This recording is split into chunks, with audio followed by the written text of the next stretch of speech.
Hey, good day, everybody. Welcome back to another episode of Pirkei Avos, the Ethics of the Fathers, live from Israel with Rabbi Chaim Coffman. Always a joy. I see we've got a question in the YouTube chat by Chad, and let me read this. It says, "Before I forget, I have a question because a lot of Americans have been affected by the Netflix series Unorthodox. Why would over 100,000 Jews want to stay in Brooklyn, of all places, and prefer Yiddish?" Wow. Now, that sounds like an interesting question, and I think Rabbi Kaufman's the man to answer it. So let's just tune right in and see how the rabbi's doing. Rabbi, you're live on the air. We're going to turn this question over to you if you think it's one you can handle. It's your class, so we're going to leave it to your lead. Okay, it's always a pleasure to be here. We are going to hit chapter Mishna 13. I want to at least we're going to hit one part today. I mean, there's a lot to that, but this is this isn't even a controversial issues type of question. It's a good question though. I mean, it's not necessarily controversial, but what there are a lot of things here. One is, a lot of people, unfortunately, a lot of Jews get their Jewish information, right? Where they get the Jewish information from movies, right? Jewish themed movies. Woody Allen movies. I don't know if he's still making movies. I don't think he's made movies in a while, but he's always got some sort of Jewish theme in there, etc. It could be negative. He once had a character. One of his movies was was a blind rabbi. Blind. I guess there's a lot of what's the word? A lot of what's the word I'm thinking of? There's whatever, a lot of meaning behind that. You don't just make a character. Someone who's a rabbi is one thing. Someone who's blind rabbi, right? Something else. But a lot of people, get their Jewish information from movies. From some things they see in the news, whatever, or they'll say, well, you have something like this that makes us look bad. As I always say, it's one thing, you're upset about Judaism. Okay, you're upset about Judaism. Fine. Why do you have to ram it down everyone's throat of the experience that you had? In other words, okay, we understand, people have bad experiences. Does that mean it's the vast majority? No. But this person obviously has an axe to grind. Right? They for sure have an axe to grind. So what are they gonna do? They're gonna say all these things that affected them. Now again, in the Orthodox community, we have our issues like any other community, right? Seemingly it's the only way to pass Judaism down. It's the only thing that works. Every other community is 80% or more, into marriage. So, doesn't mean it's perfect. Doesn't mean people have, the greatest experiences either. Okay, right? In other words, anyone who wants to, they can opt out. Right? There's a lot of pressure. There's a lot of different factors, a lot of different things going on. Also very true. Also very, very true. So the problem is that you're going to see a lot of negativity. The way Judaism is portrayed, certainly in the media, is negative, especially when it comes to Orthodox Jews. Right? Liberal Jews, they can do no wrong. Right? Seemingly they can't do any wrong. There's open-minded. They're as open-minded till the brains fall on the floor. And they want to show how, we're backwards, where, we keep our women, pregnant in the kitchen, and we have too many kids, and, we don't do anything in society. As Israeli media would say, the Orthodox, the cockroaches, we're sponges. We suck up from the, from the coffers of the state of Israel, different things. So yeah, there is a problem. There 100% is a problem with the way we're portrayed. We don't help ourselves. I could go on for 2 hours here. We want to cover some part of the Mishnah, but I will say we are our own worst enemy also. Because we can do things in public that make us look really bad, make all Jews look bad. See, Jews are all intertwined. We've said many times. Kol Yisrael Arevim said was that. All Jews are intertwined. So if a Jew does something wrong, secular Jew, religious Jew, we all get blamed. We all get blamed over here.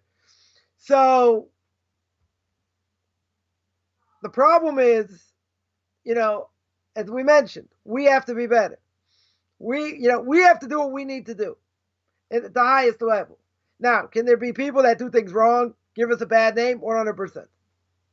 100%. The irony is, I'll just speak about this one aspect and then I'll get to the question, right? And that is that, here you have a series, that, a lot of the secular Jews watch Shtisel, they also watched, or whatever. So you get them watching these negative stereotypes.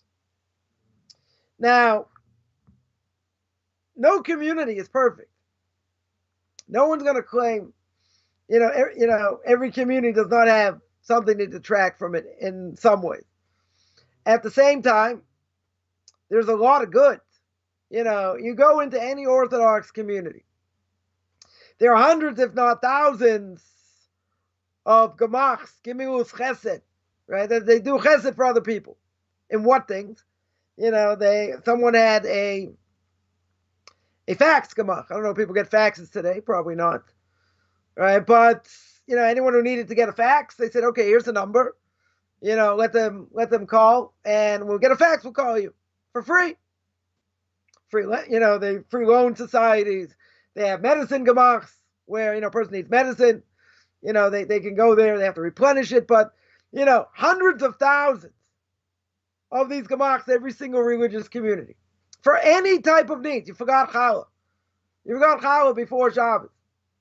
Right? There's a gemach. Someone's got challah in store. Right? Or grape juice. Or, all kinds of things. In secular Jewish communities, you don't see anything like this. Nothing. Not lawnmower lending, nothing. So what about all the goodness? What about all the goodness that Jews do? That Orthodox Jews do? Someone gets stuck on the side of the road, right? They call the summer. They'll send someone either fix your flat tire or something, right? Better than AAA in America, right? They'll be there within minutes, usually, right? Give or take. They give her their own free time, right? There's a group called Hatzalah. Someone, God forbid, having a heart attack, other things. They jump on the scene. They're there. Volunteers. They're not getting paid. No one's getting paid. Right? They're all volunteers. So what about the goodness? See, it's very easy, very, very easy to focus on the bad. Very, very easy. I could list all kinds of things that I think are problematic in the Orthodox community. Okay. Not going to change anything per se. But in the end, we have what to work on. We have a lot to work on. So my issue is, it's one thing you have a gripe, against the Orthodox community. Okay. Not everyone has the best of experiences.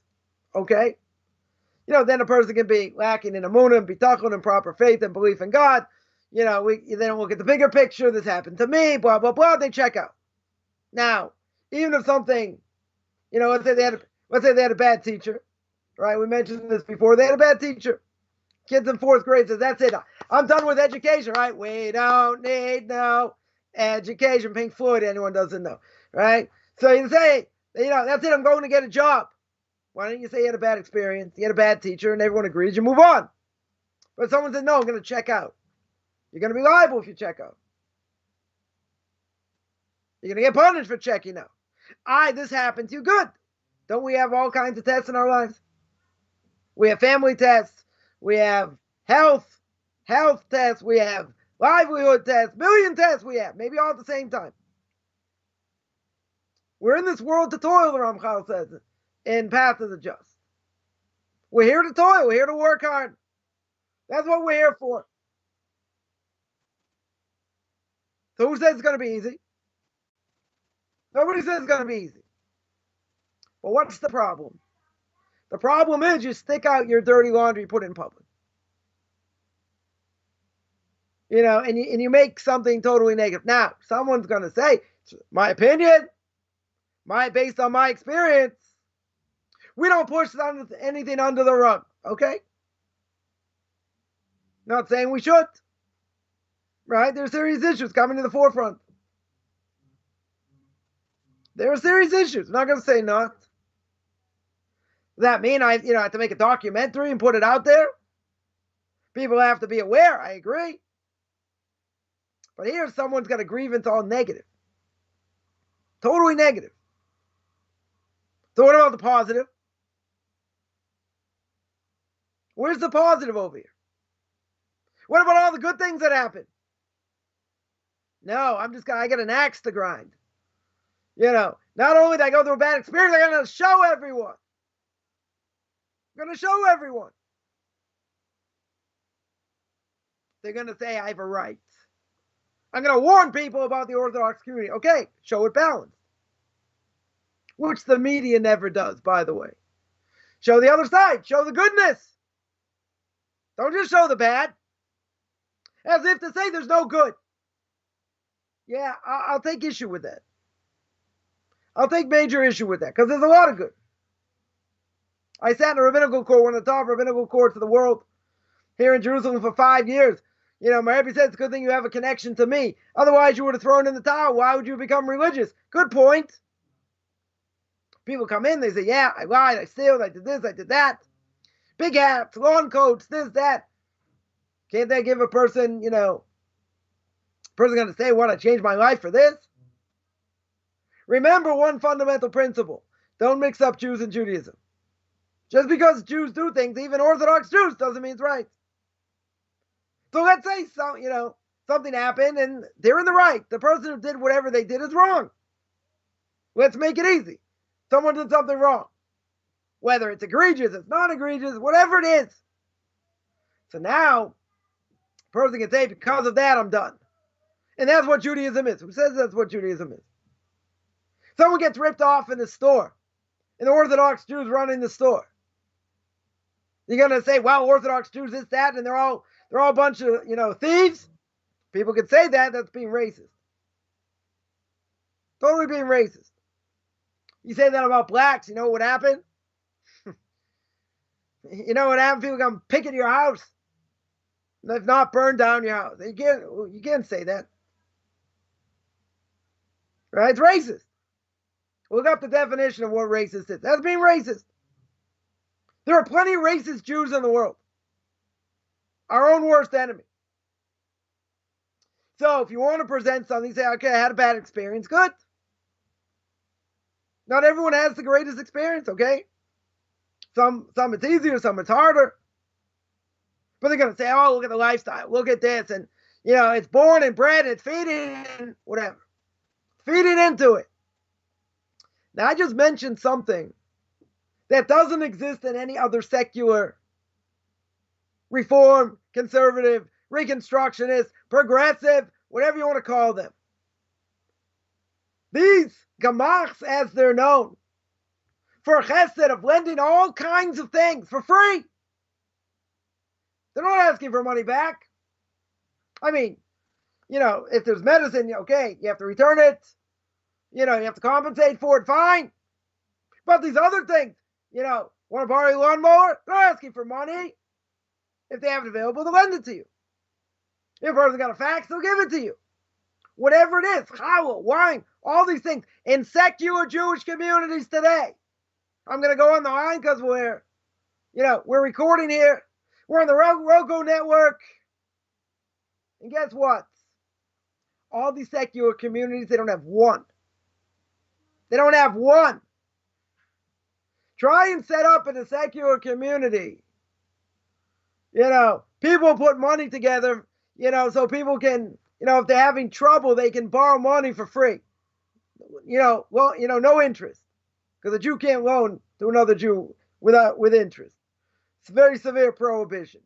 Tell me that exists in any other community, Jewish or non-Jewish. We'll put all non-Jews under the bus also. So what about them? What they have anything like that? No.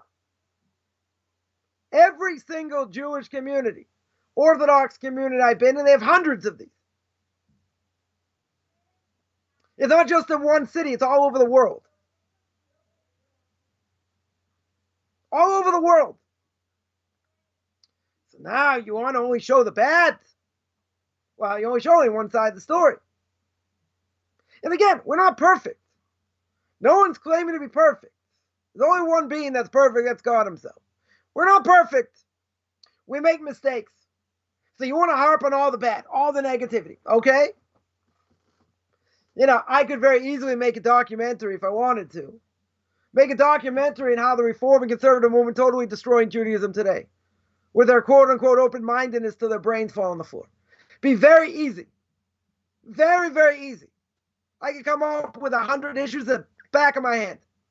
Drop it at the bat of an eyelash. Could ram them straight into the ground.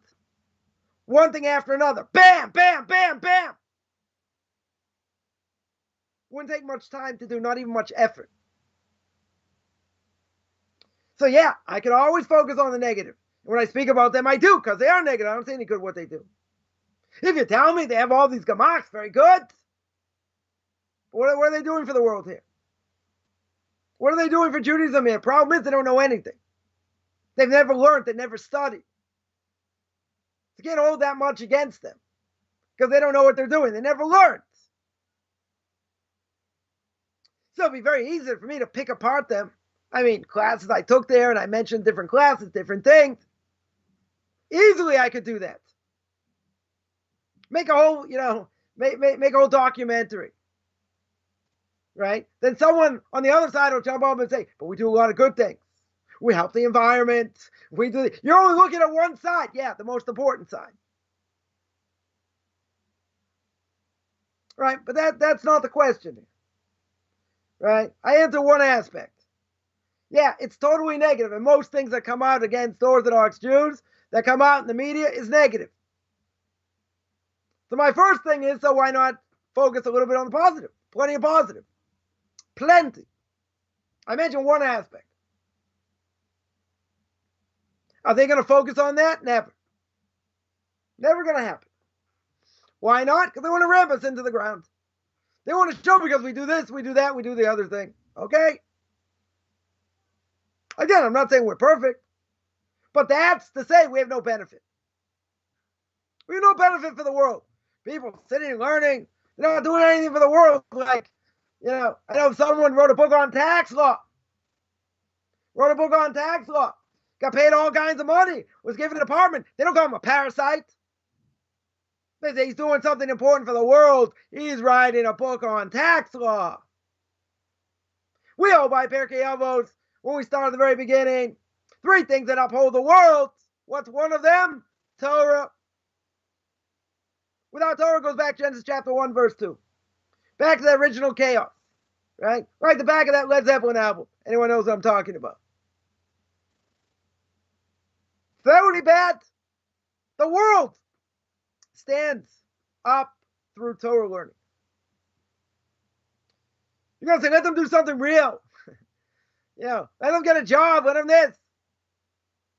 So, if a person's wife wants to help support them, say, oh, you can't do that, that's terrible. Guy's got to get a job. At some point he will. But if she wants to build her house based on that, very good. You're going to say, why should she do that? Because she values Torah. She values Torah learning. Nothing wrong with that. But the claim is, oh, you don't do this, you don't do that, so you like a parasite. I can mention many things. Secular world, people like parasites. What goes around comes around. Right? Well, let's answer the question. That was the only way of introduction. Why would it be that 100,000 Jews or more would stay in Brooklyn of all places? Prefer Yiddish. I'll answer first. Because that's a holy language. Why should he speak English? Why should he speak modern Hebrew? If they're speaking what we call the holy tongue, Lashon HaKodesh, okay, it's also holy. Speaking Aramaic, if they could speak Aramaic, also a holy language. Yiddish, also a holy language. They should speak a secular language. Why? The whole point, the Torah says, is we're different than everyone else. We're different by the way we think. We're different by the mitzvahs that we do. We're different how we speak. Well, it's a lashon hara, but what language we speak in. So I have a lot of respect for that. That people are going to keep to that language, keep to Yiddish. I don't have an issue with that. You want to tell me it's better for them to speak in English? They'll get by. There are plenty of Yiddish speakers, barely know English, doing pretty well in America. Should they know English better? Could be. Should that be their mother tongue? Why? Now, my Rebbe, his mother tongue is Yiddish. But what's the second language? He grew up in England. Second language is English. It's definitely better than his Hebrew. He should be well. It's 96, should be well, but his English is still good. He'll always say it's better than mine. Probably true. Right? So speaking Yiddish, I have no problem with because that's keeping in their culture. Right? They're speaking the holy tongue. That I don't have an issue with. English is such a holy language, they should use English words for what? What purpose? You're going to say, everybody needs English. You live in America. You can get by. Yeah, you're going to get by without English. You get by. English is going to be second language soon, no? More people speak Spanish. But, even if that's not the case. So a person will say, in order for them to survive, they got to speak English. There are plenty of people whose English is not so good, they survive. But this is a whole different thing because it's a holy language. So if it's a holy language, why do they need to speak English or any other language? Unless it's Lashon HaKodesh. Unless it's the holy tongue speaking Hebrew. Proper Hebrew. Not this Hebrew people speak here in the streets. In Israel. That's one thing. Second thing is, why would they want to stay in Brooklyn? So, what's the mitzvah to live in Israel? There's a mitzvah, there are different ways to look at it. There's a mitzvah if you can live here. If it's obligatory, then yeah, you got tens of thousands of Jews transgressing the Torah prohibition of living in the land. Now, there are certain exceptions why they wouldn't have to live in the land. One of them is, let's say, Parnasa. They're making a living, good living. How are they going to make a living here in Israel? It's hard. There's an old joke. How do you make $2 million in Israel? You bring 1 million with you. So, it's not easy to live here. I just saw something recently. I think Israel in the top 3-4 places, most expensive places to live. So, making a living is one thing. For that, if they can't, they're going to have difficulty making a living in Israel. So who says they should come? There's a second thing. What about learning? What if they learn better outside of Israel? They have their own classes set up. They learn however much they learn. Who knows what's going to be here? Right? That's the second thing. What if they have elderly parents? What if they have elderly parents and they can't come? So there are a number of reasons, potentially, that a person doesn't have an obligation to come live in the land. But see, that's not what's behind the question. What's behind the question is they want to stay in Brooklyn. They don't want to leave. Now, what's behind that? Because unfortunately, the exile we're in, this Edomite exile that we're still in, has been good in different ways. It's been horrific in other ways. But see, people living in America, freedom of religion, the golden of Medina. The golden states, golden country, made it easy for Jews to live and be Jews. That's why many people left left Europe and fled. They're being persecuted all the time. So what happened when they came to America? Many of them assimilated. They didn't want to have anything to do with Judaism. Okay. So now what about religious Jews who know better? Problem is, you live in a strong community, you have everything. You have schools, kashrus, all kinds of things. So if I have all that, why would I go? What am I missing in Israel? What am I missing? What's missing over here? It's an exile mentality. I had someone argue with me this a while ago, getting into politics and whatever, and, how come I'm not involved in politics and, etc. So the whole thing is people live there and they get stuck in that mentality. They get stuck in how good it is and how they're living off the fat of the land. Mordechai Pogromansky, of blessed memory, told my Rebbe after the war, Jews suffered tremendously in Europe from poverty before the war. He said they're going to come out now so strong. The test that's going to be in the West, in America, is going to be a test of wealth. And that's what we've seen. Jews have been unbelievably successful. Unbelievably successful. But that comes with a price. Comes with a price.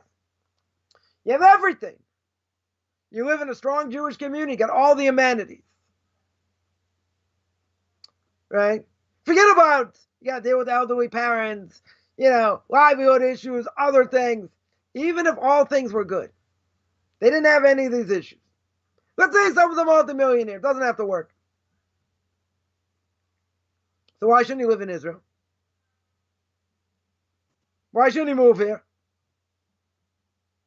What's a simple explanation? He has no interest in moving here. Why does he have no interest in moving here?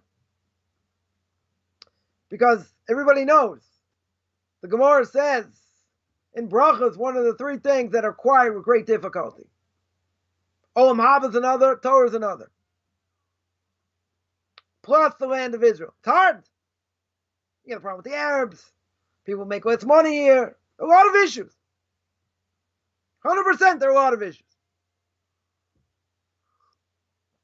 So someone's going to say, I got everything set up.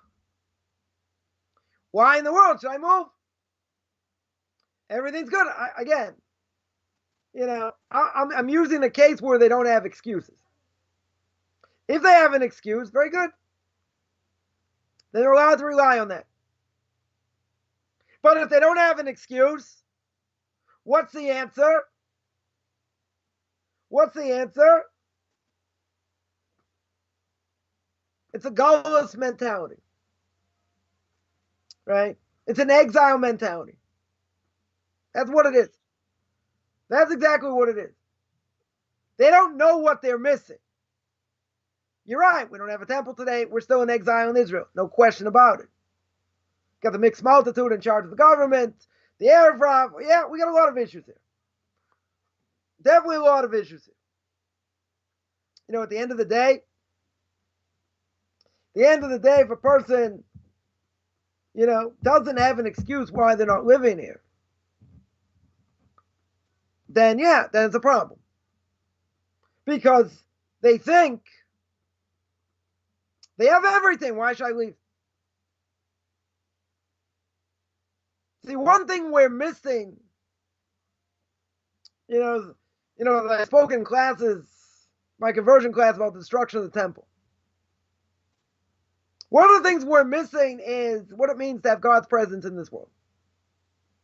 We don't have that. What does it say in the book of Deuteronomy? It says God's going to hide his face. It's going to be hiddenness within hiddenness. So we don't see how things work, how God works. We don't see that. Happened in the first temple. It's clear. Second temple, a little bit less clear. Today, we have no idea. What's up is down, what's down is up. Right? So some people say, afraid what's going to be with the Arabs. Some people are going to say, Well, I can't make a living there. That might be true. Might be much harder. Okay, that's a good excuse if it's true. But that's not the reason here. The reason for a lot of people, they have no excuse. That is the exile mentality. That's what it is. They have no desire to be here. Doesn't mean they won't send their kids to learn here. They might come and visit, but they have no desire to live here. None. So that's a problem. When I left America, I was on 2 continents in 3 years. Besides people saying I was crazy to leave again and pick up and move, the only ones who were seriously jealous of what I was doing were people that lived for a significant amount of time in Israel and then came back. Everybody else, I was off my rocker. And there are a lot of scary things going on in the States now. All over. So I would say, at least here in Israel, I'm always fond of saying we know who the enemy is. There's only one enemy. I guess maybe besides the mixed multitude against the ultra-Orthodox Jews. But who's the main enemy against the Jews in Israel? The Arabs. They're the main enemy. Right? We're not going to be worried per se that someone just out of nowhere is going to start shooting up a train. Just out of, for no reason. Again, if it's Arabs, you don't know what they could do. They can do anything.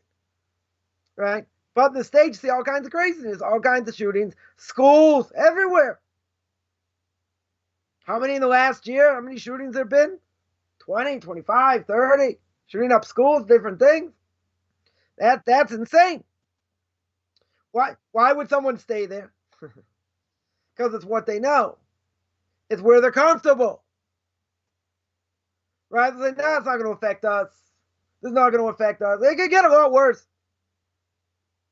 Imagine if, inflation gets worse.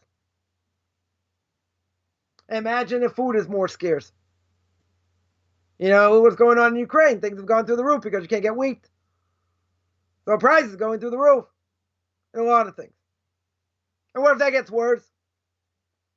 God forbid. And this is really what's supposed to happen in the time when the Messiah is coming. It's supposed to come. This is exactly what's supposed to happen. But even so, who do you think when all this is going down and there's a quote-unquote recession, nobody wants to say it, but everyone knows we're in a recession now, or starting a recession. Who's going to get blamed?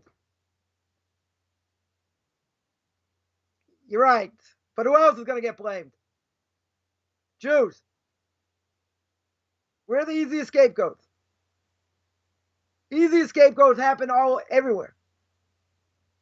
Almost in every country. We got blamed for things. Got thrown out in Spain.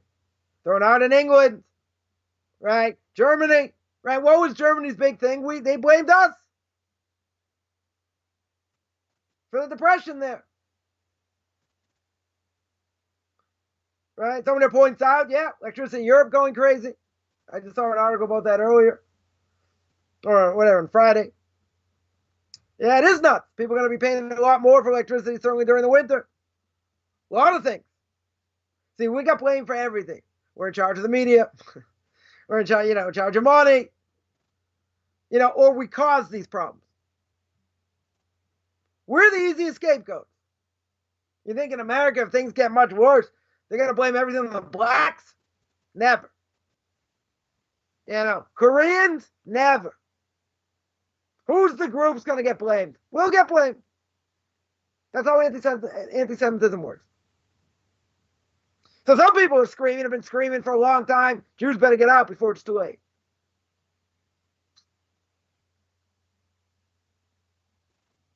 Because of what potentially could be. And how unsafe it might be. Imagine a person goes shopping. Right?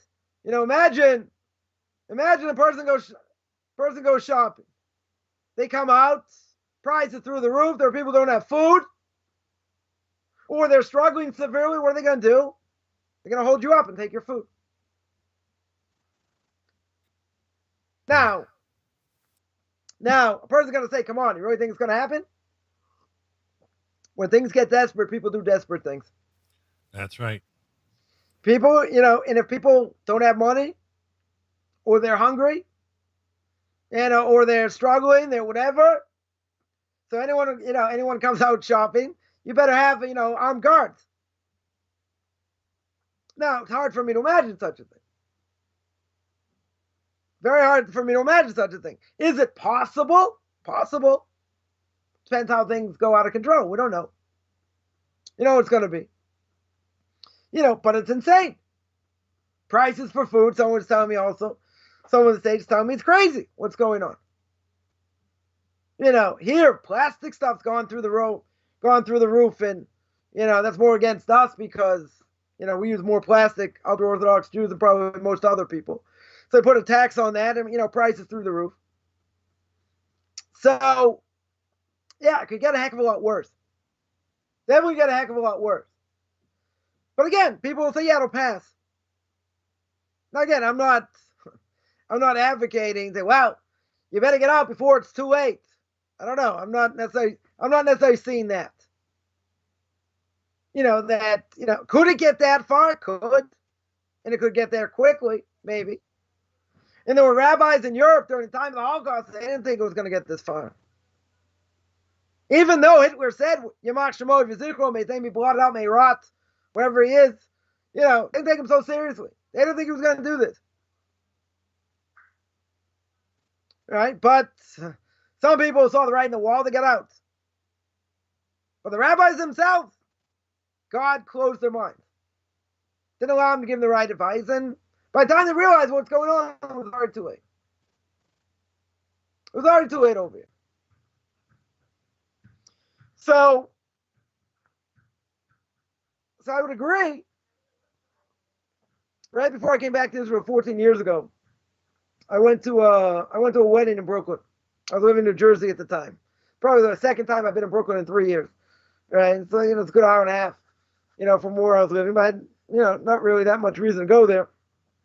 In any case, came out of this wedding, started to go back to New Jersey. I just couldn't imagine. I was like, people actually live here. I was like, how could people live here? Surrounded by blacks and Puerto Ricans and, other people that, I'm not going to say the most lovers of Jews. Not going to overgeneralize here. But it doesn't look like the safest conditions for me. To me, I think Israel's a lot worse, like the Wild West. Again, things happen here, true. Definitely true. But people can go out at night by themselves. People going out 10 o'clock at night, downtown Brooklyn by themselves, I don't think so. Most major cities. Right? Most major cities, you don't have that. You'd be afraid to be out that late. So here it's a lot safer. A million times safer. Because normally Jews do not fight against other Jews. I'm not saying it can't happen, and, there are always shootings and killings and different things, but these Jews are more like non-Jews. So I get it. It's crime-related. Fine. Orthodox Jews, live in a community of more than 60,000 people.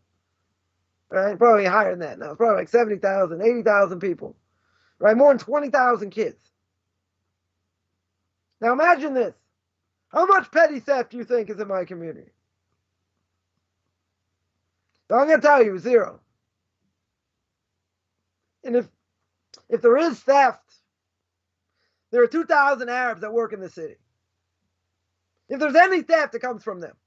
Now you're going to say, come on, you just said all Arabs steal. That's what they're trained to do. That's their nature. That's what the Torah says. Right? He's a wild man, his hands in everybody and everyone's hands in his. He's a thief, essentially. A car gets stolen, it's not a Jew who stole it. Most likely. Doesn't mean if people's homes are broken into, they're not Jews that do it. Could be also. But the vast majority of things that has happened, anyone who lives in Israel knows. Who does it? Arabs, not Jews. In general. And it is pretty darn safe here. More than anywhere else in the world. Any other city. But again, people are going to overlook that. What are people going to say? Okay, crime is part of it. Dealing with these type of people is part of it. Okay. But they're living so good. And it's a lot easier. A lot easier in so many other ways. See, so it's not about, yeah, it's a mitzvah to live in Israel, this and that. It's so much easier being where you are. You know the language, you know the bureaucracy, you know what goes on. You know, coming to Israel is a whole different ball of wax. It's a lot harder in many ways. Many ways. But I would say, you know, it's the greatest place spiritually to be. I don't think there's any question. You know, you have to know how to navigate the system, and, you know, you got to survive here. However else, you know, people survive. But it's a lot safer place. You know who the enemy is. You know, and it's God guarding us over here. But the bottom line is, don't want to get caught up here. The bottom line is, people do not have mentality to want to come here. You know why? Because the exile is good. And they're caught up in the physicality. People, you know, busy still redesigning their bathrooms. Whatever. Plenty of people have money. I'm not saying people don't struggle. But if you don't have an excuse to get out, you know, to leave, a valid excuse, why are you still there? So my Zionistic hat I'll put on. Right? Why do people stay there? Because the exile's been good. They're living off the fat of the land. Why would I go anywhere and potentially struggle in this and that? That's why. Right? Again, I would agree. I don't think there's any question. Anyone's ever been to Brooklyn, you know, go, you know, be there at nighttime and see how, you know, see what goes on there. You're right. They got all these schools in the heart of one area, a couple of areas. You know, they deal with these things. They deal with anti-Semitism, okay. But they got very, very strong community. Got all the amenities. So I'd ask the $1.5 million question. I'll flip the switch. If they have all the amenities, why would they leave? Even if they have family here, why would they leave? They got everything there. This was just another, you know, whatever. You're right, it's the home of the Jewish people, blah, blah, blah. Right? The problem is they're living there, you know, like that famous song, Fame, right? I'm gonna live forever. They're living there because it's good. They don't think anything's gonna happen. They're living off the fat of the land. They can make more money, even though you need a lot more money to live there, and all these other things. That's the exile mentality. They have no interest. You're right. How can 100,000 Jews want to stay in Brooklyn? Because they have no interest in coming to Israel. If they don't have a good excuse, why? They have no interest. Isn't that wrong? Yeah, it's wrong. It's like I'm saying the biggest Zionists in the world. If a person can come live here, they should. If they can't, they have good excuse, fine. If they don't have a good excuse, why are they staying there? Why are they staying there? Because they're living off the fat of the land. Yeah, you can tell me they're afraid to come here. They have other issues. Okay. If they're not legitimate issues, they're staying there because it's good to be there. They can have their cake and eat it. They can live in a strong community. You know, have their yeshivas, have their girls' schools, have learning, have kosher food, have all the amenities. Why would they leave? Why in the world would they leave? I got a better question. Imagine the Messiah comes. So there's an announcement all over the internet in every city. Okay, all Jews got to come to Israel, whoever survives. How many people do you think are going to start running? Right, the example I always use with this is, you know, the Super Bowl. Right, the Super Bowl halftime of the Super Bowl, biggest watch game of the year, next to the World Cup. Right, 200 million people watching, whatever the statistic is. You know, millions of people watching. So imagine halftime. There's an announcement on the loudspeaker, all Jews, the Messiah's come, planes are ready, you have to go to Israel. Now imagine if your team's in the game. Can I stay to the end? Can I watch the halftime show? No! The Messiah is here. He's bringing world peace. How many people are going to run to the plains? See, this is for a non-Orthodox Jew who's into sports. That's going to be a hard call. Other people not into sports, your team's not in it, whatever, fine. Right? This is a serious question, though.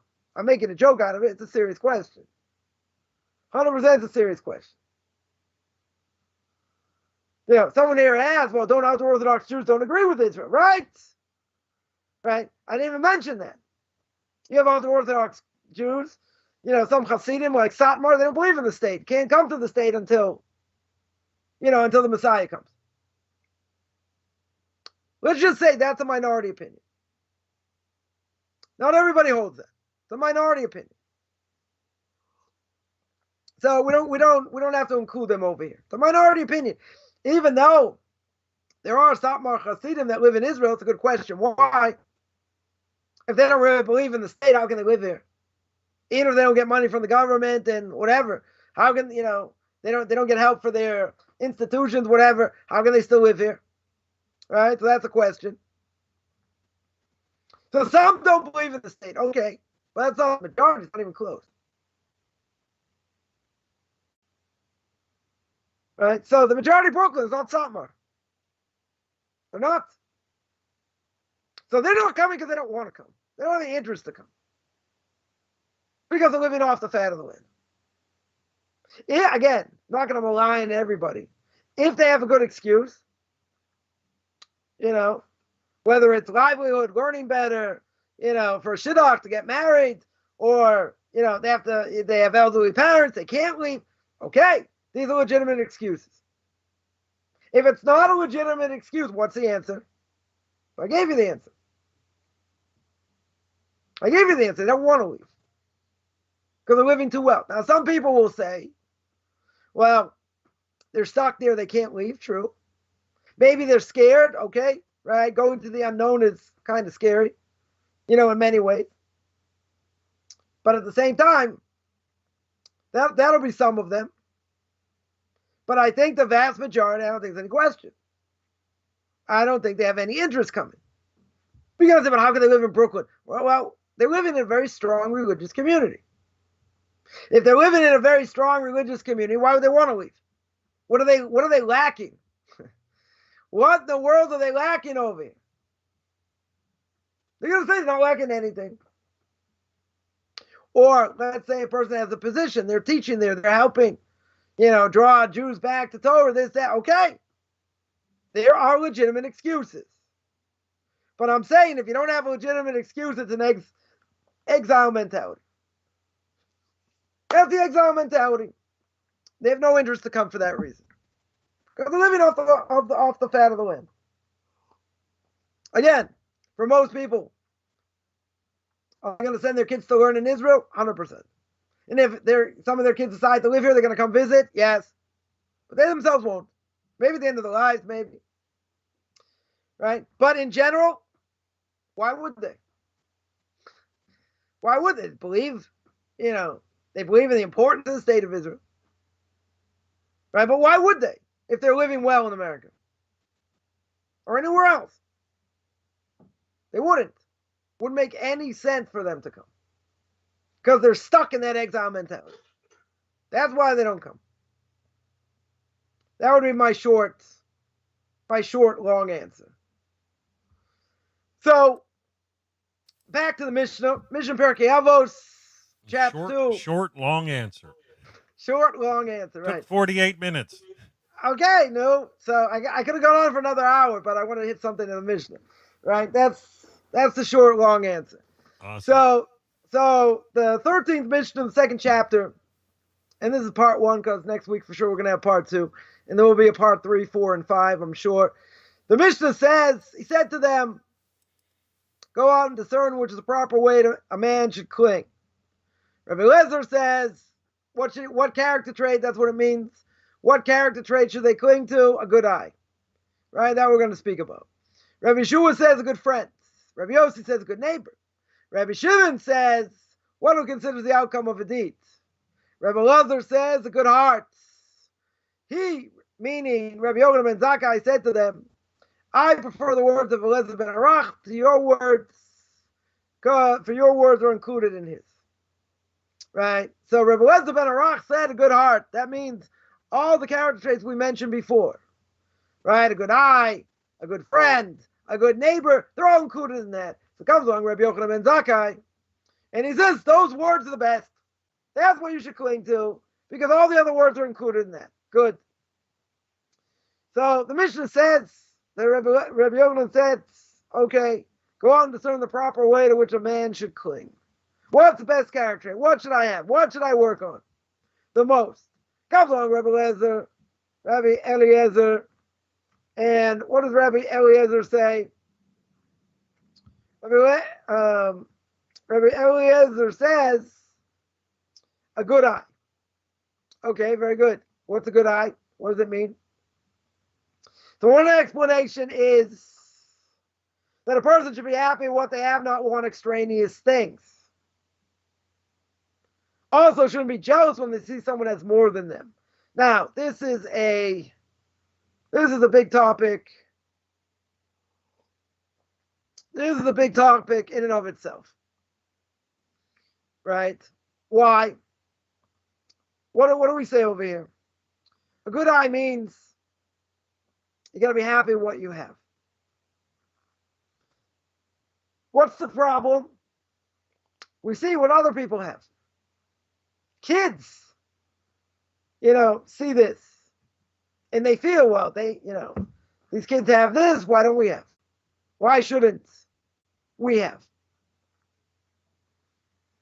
Right? So a person, we're going to see, probably, I would say in the next millennium, I don't know we're going to get there, but the Mishna Pirkei Avos says, who's considered rich?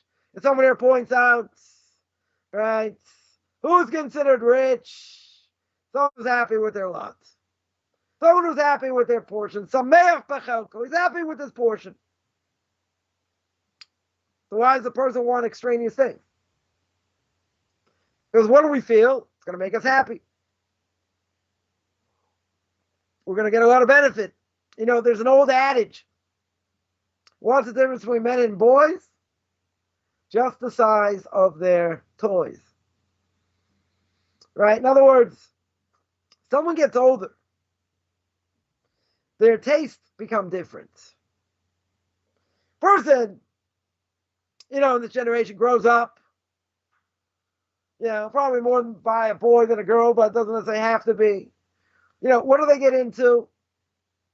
Video games. All right, Game Boys, video games. Now I was growing up, they're first coming out, right, on computers, right? What was one of the first things that came out on a computer video game, right? Forget about Atari. Remember the blip, the ball going across, and right, and how archaic that was, right? You have that. You had in television. You had whatever. Things upgraded. But today, people growing up on more sophisticated things. The first thing, one of the first games, you had Pac-Man, right? You had Donkey Kong. That was probably one of the first ones out there, right? That you had on computer, right? As well, Space Invaders, right? That was more video games, in like an arcade or something. I'm saying computer games could have that also. So things like, people start with that. And these things can also get addicted. People can get addicted to. But, when you get older, you're not playing video games anymore. Right? A person can grow out of it at some point. You hope. Right? You hope they grow out of it at some point. But they go into other things. Whatever it is. And these are things that are extraneous. These are things that are not going to help us in the long run. Right? But maybe a person feels you have to have it, when it comes out. There was a craze, and it came back a few times. The craze of what? Rubik's Cube. Right? Rubik's Cube went kind of nuts. They had this thing in Israel. A few years back, they had these spinners. Right? They had a thing, you put it on, your fingers and you spun it. And that went crazy. There's still some people who have it today, but it's not what it once was. But a craze comes out. People think, I need this. This is what's going to make us happy. So first thing is that a person, should be happy with what they have. You don't want things they don't need. Person should look around, you want to test yourself, look around your house, wherever you live, and see what you got. Guaranteed there are things that you don't need, or you haven't looked at in a long time, but you have them. Right? We don't want, and that's all about advertising. Advertising up the gazoo. You live in the Western world. It's all about things you don't really need. We're bombarded by this in a consumer society. Right? It's very hard to fight against, because it comes, in a lot of different forms, many different ways. That's the first thing. So someone here mentioned, as we mentioned, that, who's someone that's rich? Someone who's happy with what he has. So it means you shouldn't be jealous when they see that someone has more than them. They have a better car. They have a better house. Seemingly, a person looks like he's got better kids, better spouse. Different things. Jealousy, we're going to see one day, when I'm about 97, we get there. Jealousy and desire and honor can kill a person. Literally. Some of the commentaries say. So here, what are we talking about? Shouldn't be jealous that someone has more than them. Why shouldn't we be jealous? Because God gives to everybody what they need. God takes care of our needs. Even though a person may say, I need more, I need this, I need that, I need the other thing. Okay? Whatever it is. Bottom line is jealousy is something that should be foreign to us. We should be ecstatic. Someone has, someone successful in this, whatever it is. We should be tremendously happy for them. Right? Why are we worried? Oh, I don't have that. Person's going to be happy with what they have. Right? The problem is, person's going to say, well, I'm doing this, I'm doing that. Why am I not as successful? And then it bothers them. It bothers them. Maybe this person annoys them also, so it bothers them more. And that is that they'll say the person doesn't deserve it.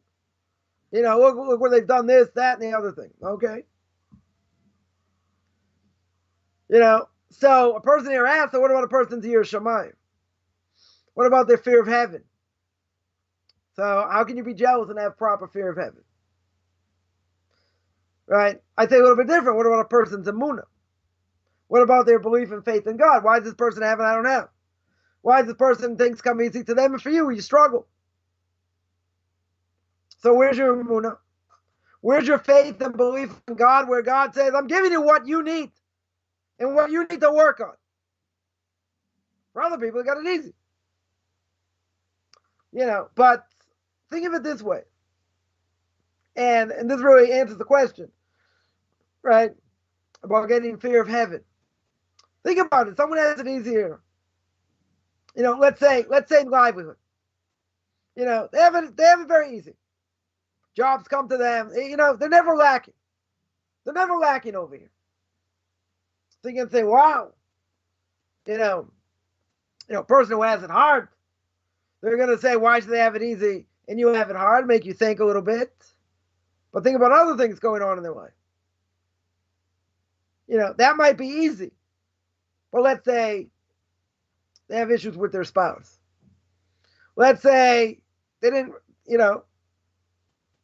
they had trouble having children. They had trouble marrying off children, getting spouses for their children, and different things. Things offset over here. Just because you have it difficult in some ways, you might have it easier, 10 times easier in other ways. Right?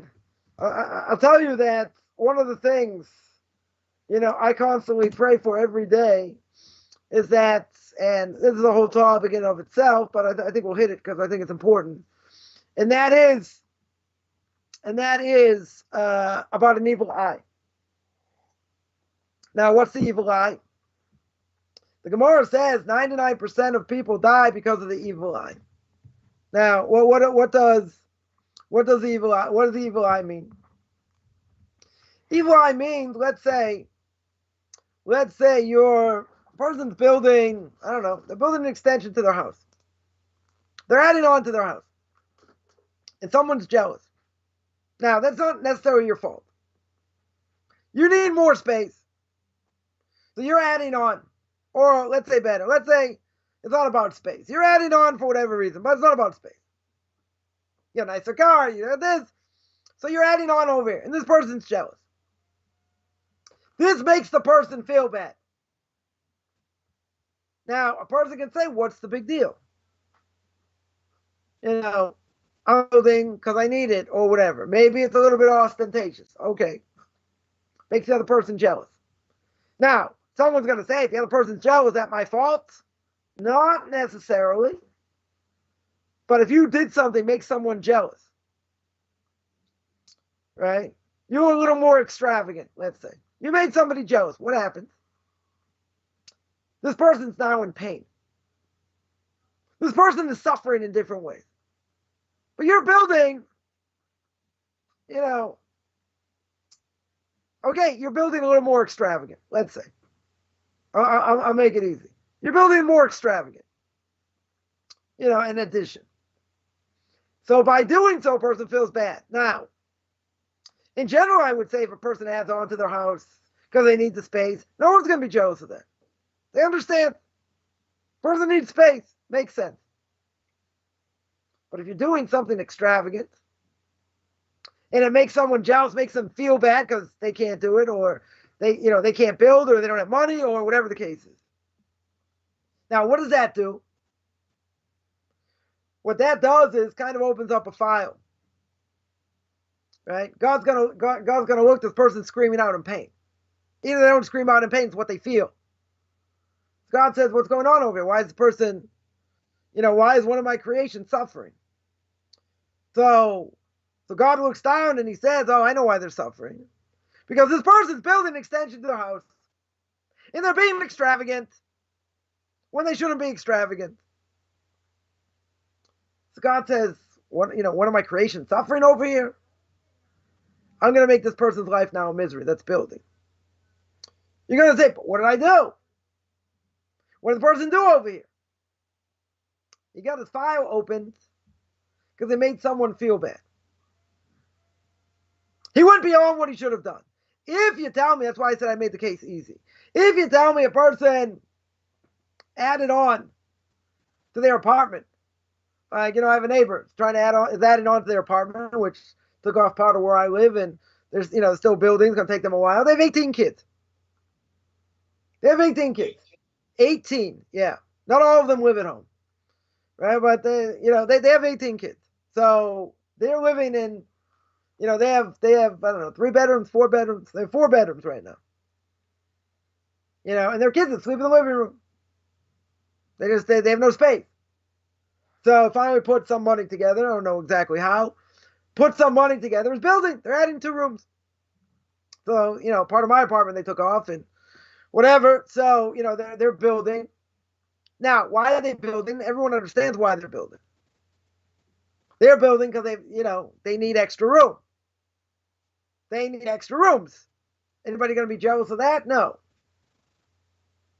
Now, if they were adding on, let's say, right, this gets a little bit dicey, as the English would say. If they're adding on to their apartments, and they're doing it with the best of motives. They're doing it with the best of motives, and someone gets jealous. Someone gets jealous of what they're doing. Now, what's the question? Question is, they're doing it because they need it. They need the space. If someone gets jealous, I don't know if that's your problem. most likely it's not your problem. What's the issue? The issue is when you do something like this, or you get a new car, or whatever the case is, you better be careful. You better be careful because this is something that could literally kill you. I had a number of things that happened to me, many years ago, and things that were above nature. And I went to my Rebbe, asked him, one of the things he's very big in. So I asked him, I said, do you think I have an evil eye here? Because certain things happen above nature. And he looked at me and and I was there with my wife, and he goes, I don't just think you have an evil eye. He's like, I know. I was like, ah! My wife screamed. She's, so that could literally kill you. There is a way to take it off. The people that know how to do this have a tradition of doing this, pour molten lead into a pot and whatever, the whole thing. There's the whole thing. So when I had to have this taken off, the woman who took it off said, I don't want to know what's going on in your life, but you should not be in this world. You shouldn't be in this world. So bottom line is, if a person has money, you don't flaunt it. And if your person's going to add onto their apartment, this, that, whatever it is, onto their house, be very, very careful. But you're going to say, come on, if someone else looks at what I'm doing, that's their problem. It's not my problem. You're right. And if they're jealous and they're in the wrong, you're right. It's not your problem. 100% it's not your problem. At the same time, you still have to be careful. You still have to be sensitive. Because if not, things could happen. You could die. That's how severe it is. So there are certain things in my life, I don't think people are going to be jealous of. I don't think there's any question about that. Right? I got other things that, someone once said, and, I hear this all the time. I got 5 girls, 4 girls, 4 girls are married. I got one, I'm going to get married for hopefully another couple of years. Right? But each one got married very quick. In other words, finding a match wasn't, it didn't take a long time. I know other families struggling. Right? Someone called my wife, they have 3 kids. They have trouble marrying off. Good family. One of them is 32, one of them is 24, one a little bit younger. They can't, they're having difficulty. Serious difficulty. I know other people also. Right? So someone says, wow, your girls go out, they go pretty quick. I don't want people to be jealous of that. I don't need an evil eye for that. Right? So people could be jealous of that. Now, I didn't do anything. I got blessed by that. So if someone is jealous, okay, it's not your fault. It's not your fault, especially if they're having difficulty with their kids. So we have to empathize, so we can help them, different things. But I will say this, I learned the lesson the hard way. Not saying that I did things that were necessarily ostentatious or whatever. But I learned things the hard way. So every single day, including Shabbos, in some prayer books, there's a thing about the evil eye. Rabbi Yashuv, of blessed memory, said you can even say it on Shabbos. I say this verbatim every day. Every day. I don't want people to be jealous of me for any reason. I already had it once. I already had it once. At a fire in an apartment I didn't own. Then I had to move. I lost all my money. Right? Shortly thereafter. Right? So there are a number of things that happened that were pretty much against nature here. So the question is where it came from, whatever, it doesn't really matter. I think I probably understand where it came from. Doesn't really matter. I'm not interested in what I do that people should be jealous. I don't want that because that is going to have a tremendously negative effect on me and on my family. So people will say that, I see there's a question here, I'll deal with it in a second, and that is that if you don't believe in the evil eye, it won't affect you. So a lot of people poo-poo it and say, no, it's not a big deal, it's not this, it's not that, whatever it is. Now, my Rebbe was very much into these things. And someone once made fun of it, like, ayin hara, evil eye, this, that. I was like, listen, there are 12 signs according to Kabbalah. According to Kabbalah, there are 12 signs of a person has an evil eye. I go, name me one. So I egg them on. I'm like, name me one. If you can't name me one, then don't tell me it doesn't matter. Don't tell me it doesn't mean anything. There are people that hold by it very seriously. Other people poo-poo it, okay? I had it happen to me. Nobody wants it. Nobody wants it. Because it could kill you, literally. So, person, let's say they have a fancier car. Let's say in my case, I used to help out a lot of people, money-wise. And maybe I should help more. Maybe, at the end, it drove me nuts. Because I had, every time I stepped out my door, I had people hucking me. So you'd rather be on that end than the other end. True, but you have to know how to handle it also. And, and now being on both sides of the fence, experiencing both things, I can understand people, people have a hard time. People are desperate, this and that. You're known as someone who can help people. You don't help as much, this, that. So they say, what good are you? You're supposed to help me here. I'm in dire straits. I understand a lot better because I've gone through it. So it could be it happened that way. It could be other ways. Whatever, it doesn't matter. The thing is, it's a powerful thing. And we got to be so careful what we do. If we have money, we got to be careful. Right? 100%. We have to be careful. Well, someone here asked, does the evil eye apply only when a tzaddik is made to feel bad? It has nothing to do with being someone who's righteous. It could be, someone who's not so righteous. It could be someone's an Orthodox Jew. They're not, okay, they're an average Ruvain, Shimon, and Levi. Nothing special about what they know and, not necessarily anything special about their kids and whatever. Right? Doesn't necessarily mean that, they're made to feel bad. So then someone asked, I knew this was coming. What happens if someone who's jealous isn't Jewish? Now the question is why? Why are they jealous here? Right? I would say like this. We mentioned before, see, the Torah is always totally interconnected. What did we say before? Someone living in Brooklyn, and they're living the life of Riley. They're living very well. They seem, they don't want to come to Israel, anything else, whatever it is. Right? So let's say they have a fancier car, they have a better house, they have this, they have that. And a non-Jew becomes jealous. Now, that's a scarier proposition. Why do I say it's a scary proposition? Because a person living in exile, they have to realize living in exile comes at a price. And we have to be ever so careful that if we live in exile, which we do, that we're not flaunting things and rubbing it in people's face. Meaning that they're going to see how we live. They're going to see how we flaunt. It's not a question of just being jealous. That's bad enough. What are they going to do? What are they going to do? They're going to hate us more.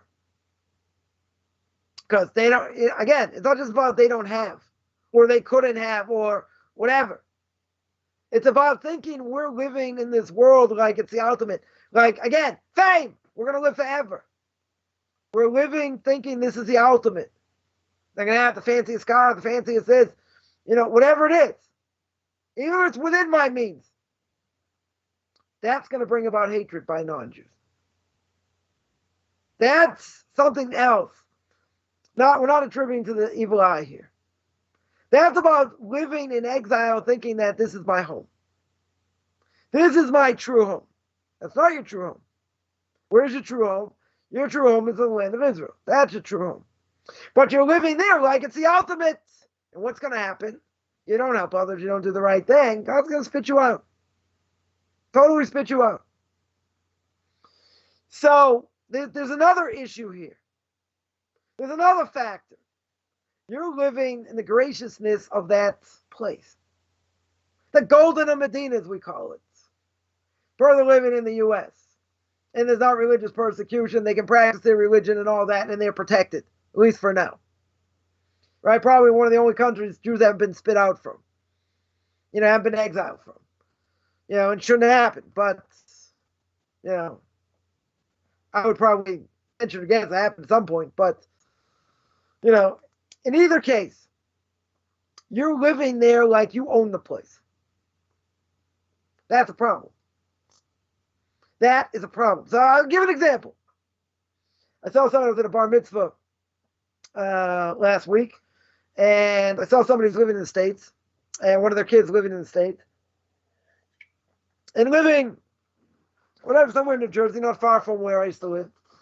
He was telling me how big, this place, Lakewood, New Jersey, got, and they're expanding to other places. Anyone knows New Jersey? They've gone into Jackson. They've bought up places in Jackson, started communities there, religious communities there, because there's not enough room in Lakewood, just expanding by leaps and bounds. And there's another place not far from there. There's a place called Howell, New Jersey. It's where this guy lives for now. Now, I try and follow, like, what's the pulse of what's going on, in the States. And there have been a number of times where there have been discriminatory acts against Jews because they want to set up synagogues. And the non-Jews want to stop them. Zoning issues, other things. They want to make life misery for them because they don't want Jews coming in. Now, what are the Jews doing? Some of them, I'm not going to say everybody, some of them are coming in trying to buy a property, trying to get people to leave. Maybe doing it in a little bit of an obnoxious way, saying, listen, want to live here, this, that, are you interested in selling your house? I wouldn't feel comfortable with someone doing that. I'm not saying everybody's doing it, but they don't want Jews there. Not just because they hate Jews, but because of certain things that it brings. There's a certain mentality that it brings. Now, the Jews have a right to expand. They're growing by leaps and bounds. They can't live in these certain areas anymore. Too big. They need to expand to other places. And who's living in these other places? Non-Jews, most likely. Maybe there's some secular Jews there, but mostly non-Jews. And they're going to expand. And they should expand. Because there's not enough places. Because the place is exploding by leaps and bounds. Huge thing. Tremendous thing. Right? It's a good thing. I'm not saying not. Problem is how the non-Jews look at it. They look at more congestion, more noise, other things. They don't want. They want to be left alone. Go somewhere else. And if it be any other group, they say the same thing. Just happens to be Jews. So there have been serious issues. Definite serious issues. Them being discriminated against and trying to build and all kinds of things. So that definitely exists. Now, do they have a right to expand? Absolutely. Absolutely have a right to expand. But there's a certain mentality. A certain mentality. They come in with like bulldozers. They just come in and like, we want to take over the place because we need space. Somebody living there, like, I'm not interested in selling. But what are they going to do? They're going to jack up the prices. And again, well, what's the problem? People are going to say, well, they're against what we're doing. They're anti-Semites. Now, they might be anti-Semites. 100% they might be anti-Semites. There's no question about it. But at the same time, we have a right to expand. But we're giving ourselves a bad name that way. I'm not saying we don't have a right to. It's just giving us a bad name the way it's done. Or potentially the way it's done. I'm not going to say everybody's doing that way. I'm just saying, they're going to say they're coming to take over. 100% they're coming to take over. Well, we have a right to expand. We're a big community. We have a right to expand. And we're going further out. We have no choice. Okay? Also gives us a bad name. So now the question is, so what if the person became jealous isn't Jewish? So it depends what it is. If a Jew is living and they're flaunting what they have, and they're not so nice, and other things it's gonna be worse than giving us a bad name and causing jealousy. God can say, you deserve to be spit out over here. You're a guest in this country. If you're a guest, don't think I'm just there, I'm there forever. And it's going to boot out whoever's there. So, an evil eye can even be by a non-Jew, I would say. Not just by a Jew. Not just by a Jew per se. But I think it's worse over here. I think it's worse because a Jew over here is showing, I'm going to be here forever. I'm here for good. That's the wrong mentality. We're not here for good. We're too busy redoing bathrooms. Right? We're not here forever. We shouldn't think we're here forever. We should think, okay, I'm here temporarily. If I can get to Israel, good. If not, okay, when the Messiah comes. Then we'll have to go.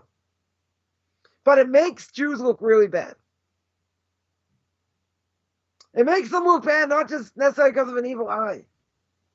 It makes them look bad because what we're saying is this really belongs to me. I'm the owner over here. But you're a guest. You're a guest in that country. Just like we're guests in all kinds of other countries and whatever. We get spit out of all of them. We're a guest. We're not the owner. So that's why I would say it's worse. Because, okay, person might get jealous, other things, true. But when you have that mentality, it belongs to me. And it's all mine. And I'm going to live here and build and this and that. That's the wrong mentality. Right? Because all the great yeshivas, what it says when the Messiah comes, they're all going to be in Israel, which is true. Definitely true. The essence of all learning is here. I'm not saying they don't have good yeshivas in America. I'm not saying that. Definitely not saying that. But everybody knows the quality of learning there and learning here is not the same. It's not. Some places it's similar, okay, but it's not the same. The mentality is not the same. Definitely not the same for a lot of different reasons. Right? The point is that it makes us look worse in God's eyes. Because what's God going to say? Oh, you think you're here forever? You think, okay, you're going to build an extension, you're going to have this fancy thing and this and that, and you have to help others and whatever, but you think you're going to be here forever? Think again. That's worse. That 100% is worse.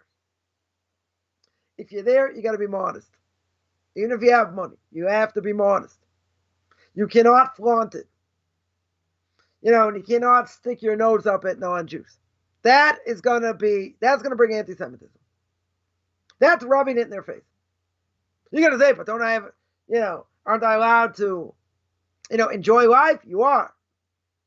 You have to know how.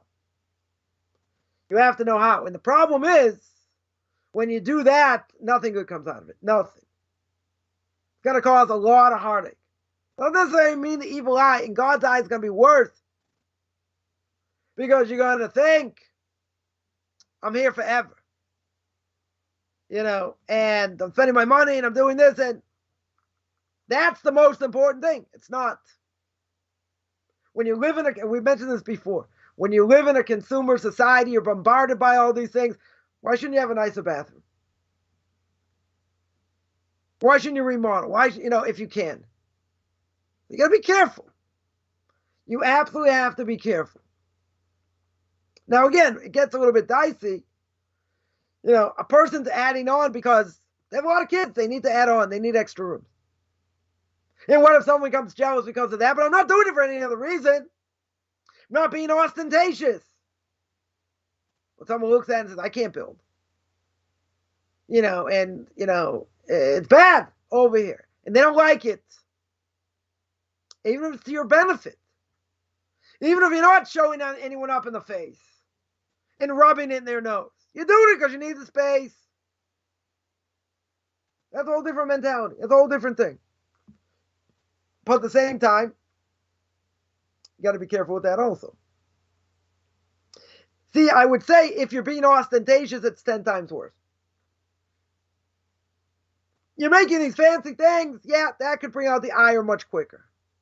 But what if you're not doing that? What if you're just doing it because you need the extra space and someone gets jealous? Now you can say it's not my fault. I need the space, or my neighbor needs the space. Okay?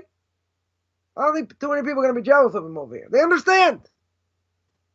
Could be. Someone will be jealous, though. Now, someone's going to say, well, I shouldn't build because someone's going to be jealous. Just saying you have to be careful. I'm not saying not to build. I'm not saying that. I'm just saying that you got to be very careful. Right? So again, there are many things in my life guaranteed people are not jealous of. Guaranteed. Certain other things, maybe.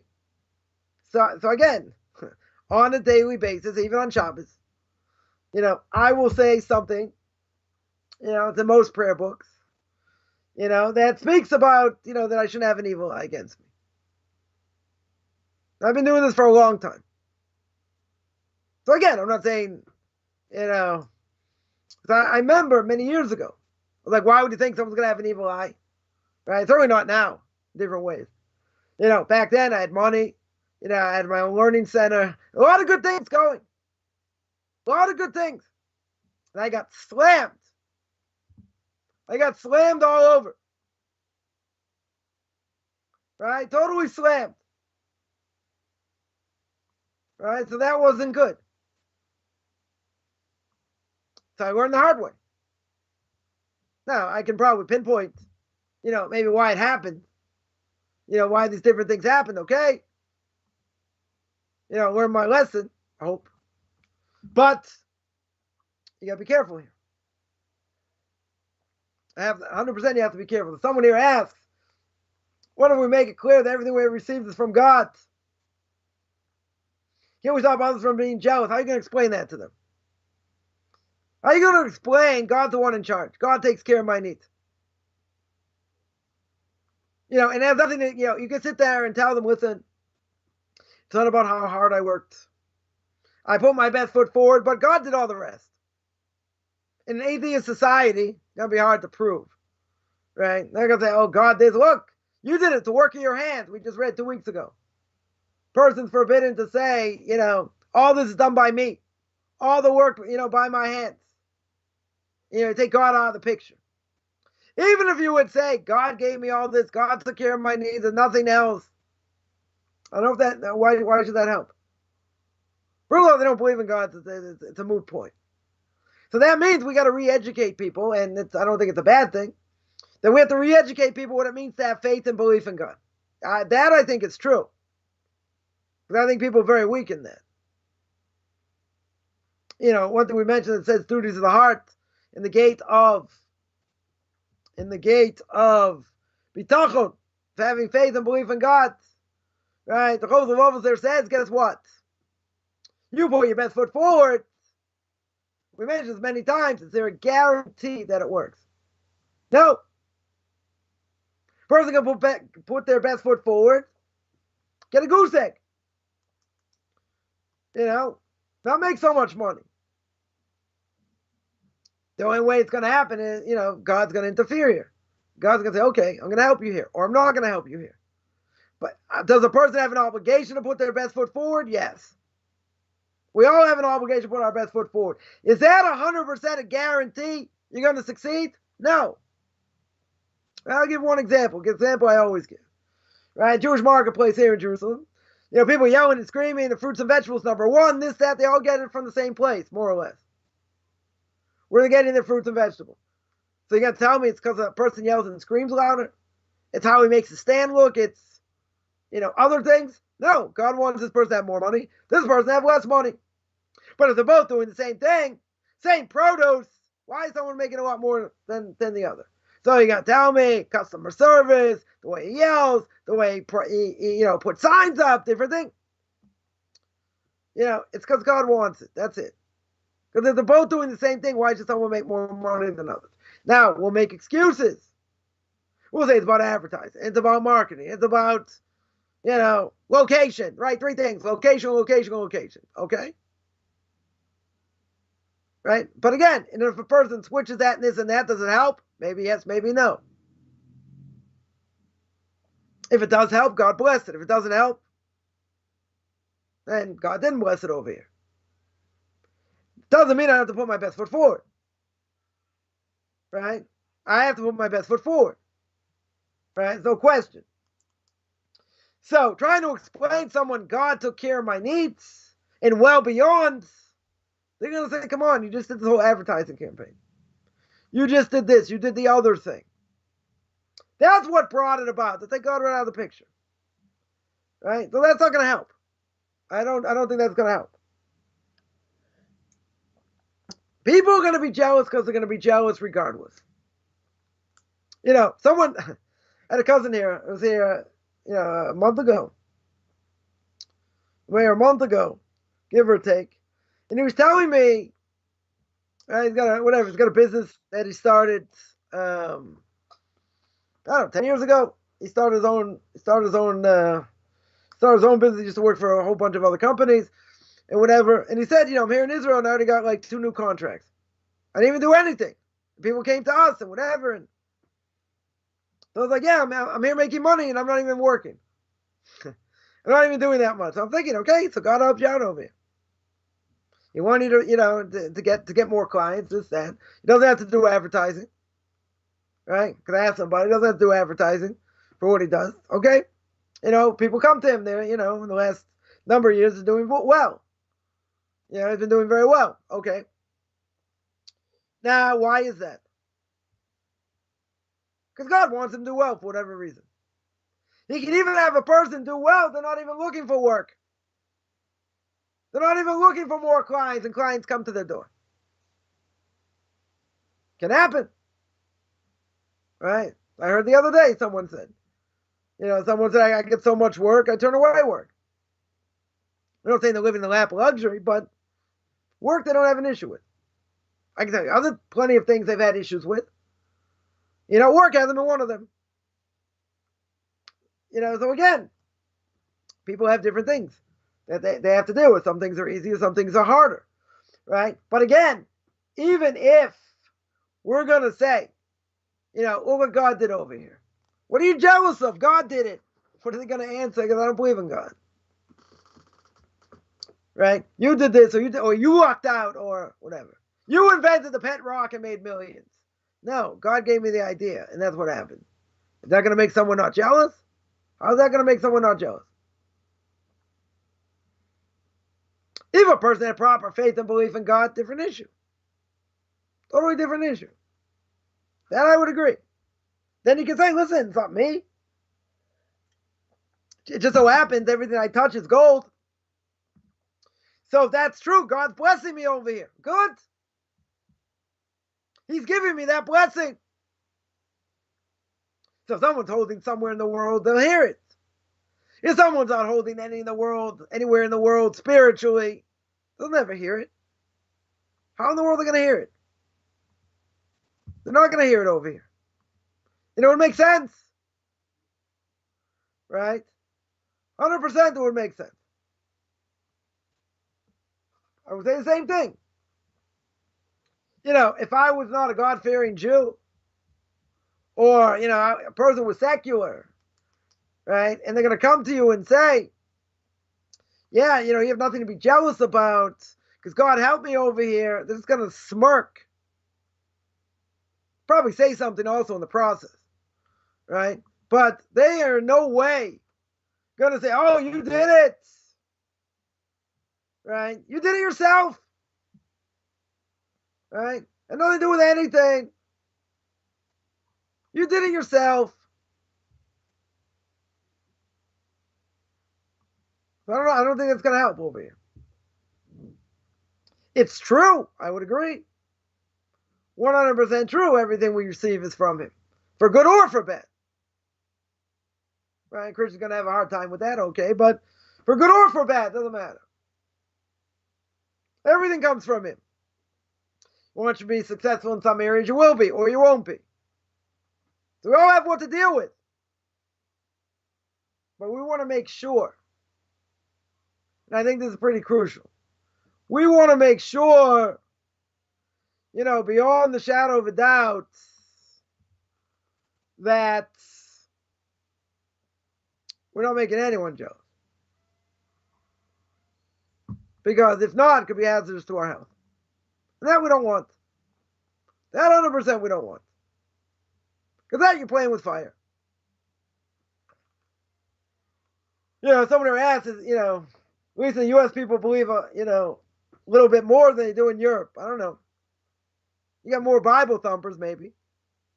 People maybe, they're a little more closer to the source in some ways. Could be. There are many, I don't know what the stats are, right? Many more atheists in Europe. Could be.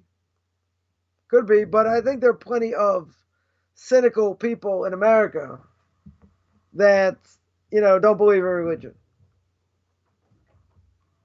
And that they'll call themselves atheists. There are a lot, I was interviewed in a local newspaper when I was going to rabbinical school in America. And one of the quotes they got was that, people say that, this is a religious place, so to speak, or more people believe in religion. A lot of people say they believe in God. I think that's a bunch of garbage, right? That was the quote. That was the quote. Whatever, spiritual and believing in God. What does that mean? What exactly does that mean? Doesn't mean anything, right? The person can say, "In God we trust." I got that in my dollar bill. In God we trust. Okay, what does that show? It doesn't show anything. Does that show that they're nice to other people? No. Show they don't cheat on the taxes? No. What does it show? Person says they believe in God. So you ask them, are they religious? That's a different issue. That's a different issue. Right? A lot of people may say they believe in God. Okay, I think that's garbage. Because if they believe in God, what does that mean? How far does that go? What about, even if they believe in God, what are my obligations? Do I have any obligations? That's the question. And I don't think, unless you're a Bible thumper, you're taking on any obligations. There are tons of people that, let's say in the States, will go to church on Sunday, right? So what is it? Okay, so they go to church on Sunday. They hold by everything the church says? No. They know a lot of things the church says? No. So they go to church, big deal. I know plenty of people, I shouldn't say plenty. I know people that go to synagogue on Saturday. Secular Jews, no idea. I think it's more of a social event for some people. So that means they believe in God. At least they came. Okay. They come and be, to be inspired. I don't think so. Now someone's going to say that's a little bit crash. How can you say that? You don't know what's going on in a person's heart. Okay. So growing up, I saw these people come to synagogue. Some of them more of a feeling of Judaism. Other people, they were just there for social. That's what I saw. That's what I saw growing up. Do I think it's changed? I think there are more people that don't go, that are much less traditional, that don't go at all, or go very few times. If they're going every week, it's worth something, maybe. Very small maybe here. Because I don't believe they're there to pray. They don't know how to pray. They don't know what they're doing there. They're there for, I don't know, some social reason. Who knows? To get closer to God, they'll say in their own way. In their own way. Come on. I could use so many generalities. It doesn't mean anything. What are they doing to change their lives? You're going to say they don't know how. Okay, they don't know how. Very good. So why aren't they learning other things? Because they don't want to. They want to do what they want to do.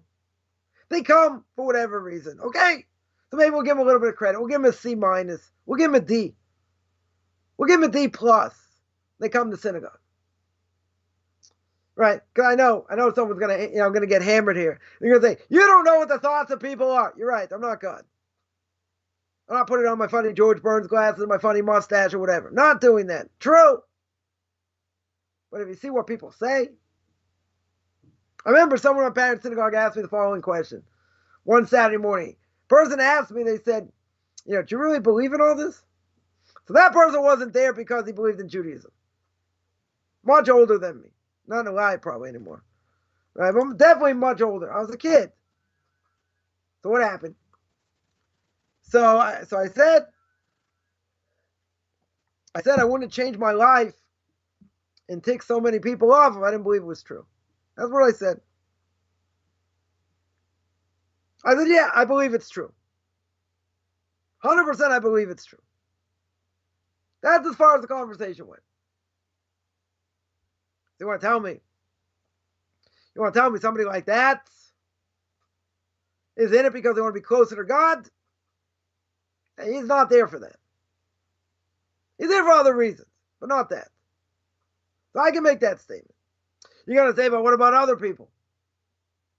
People come whatever drives them to come. But see, we're talking definition here. And definition is, if I'm coming, I want to be more spiritual. Good.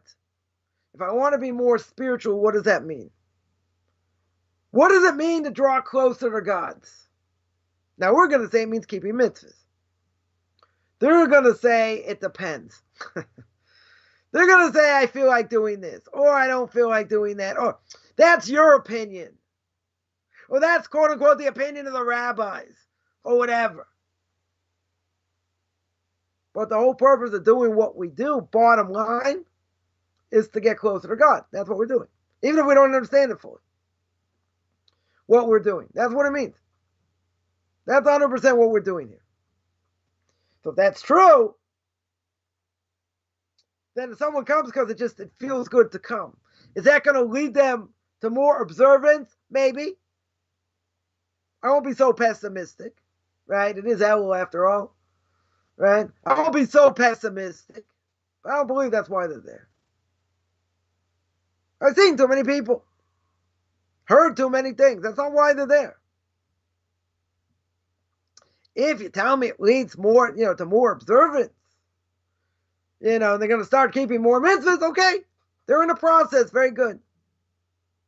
But if they stay the same and mitzvah observance goes down the toilet, then why are they there? I don't know. It makes them feel good. It's part of their soul that they want to come. Okay. Could it lead to something more? Maybe.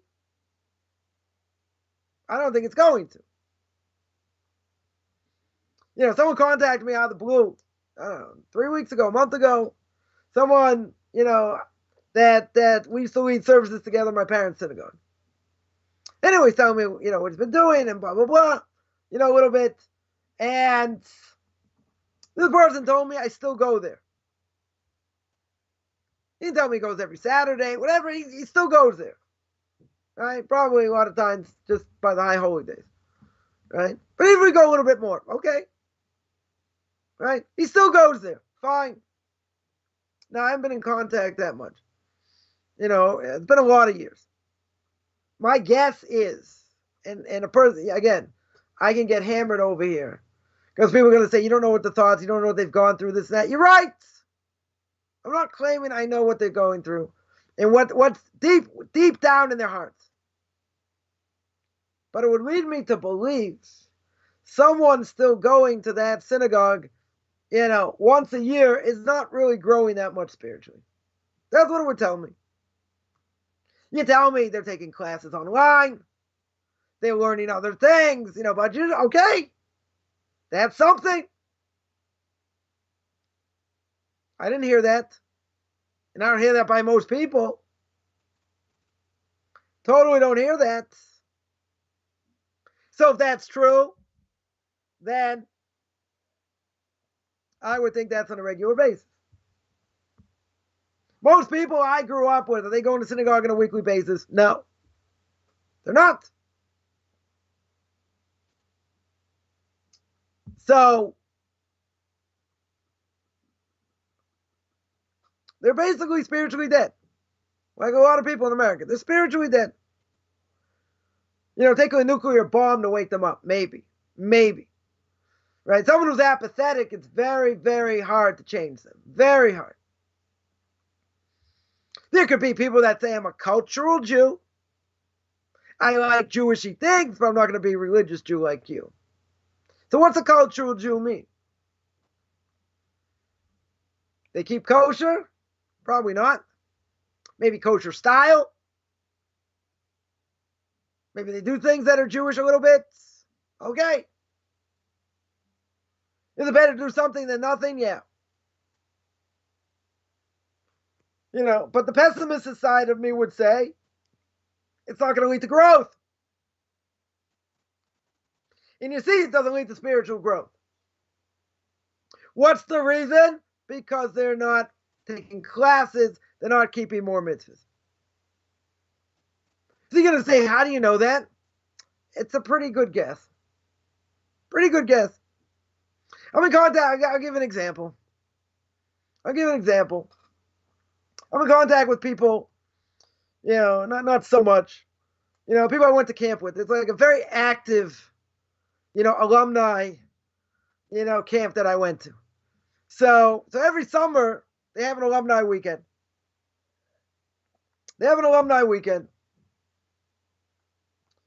So they get together, they do things there, I don't know.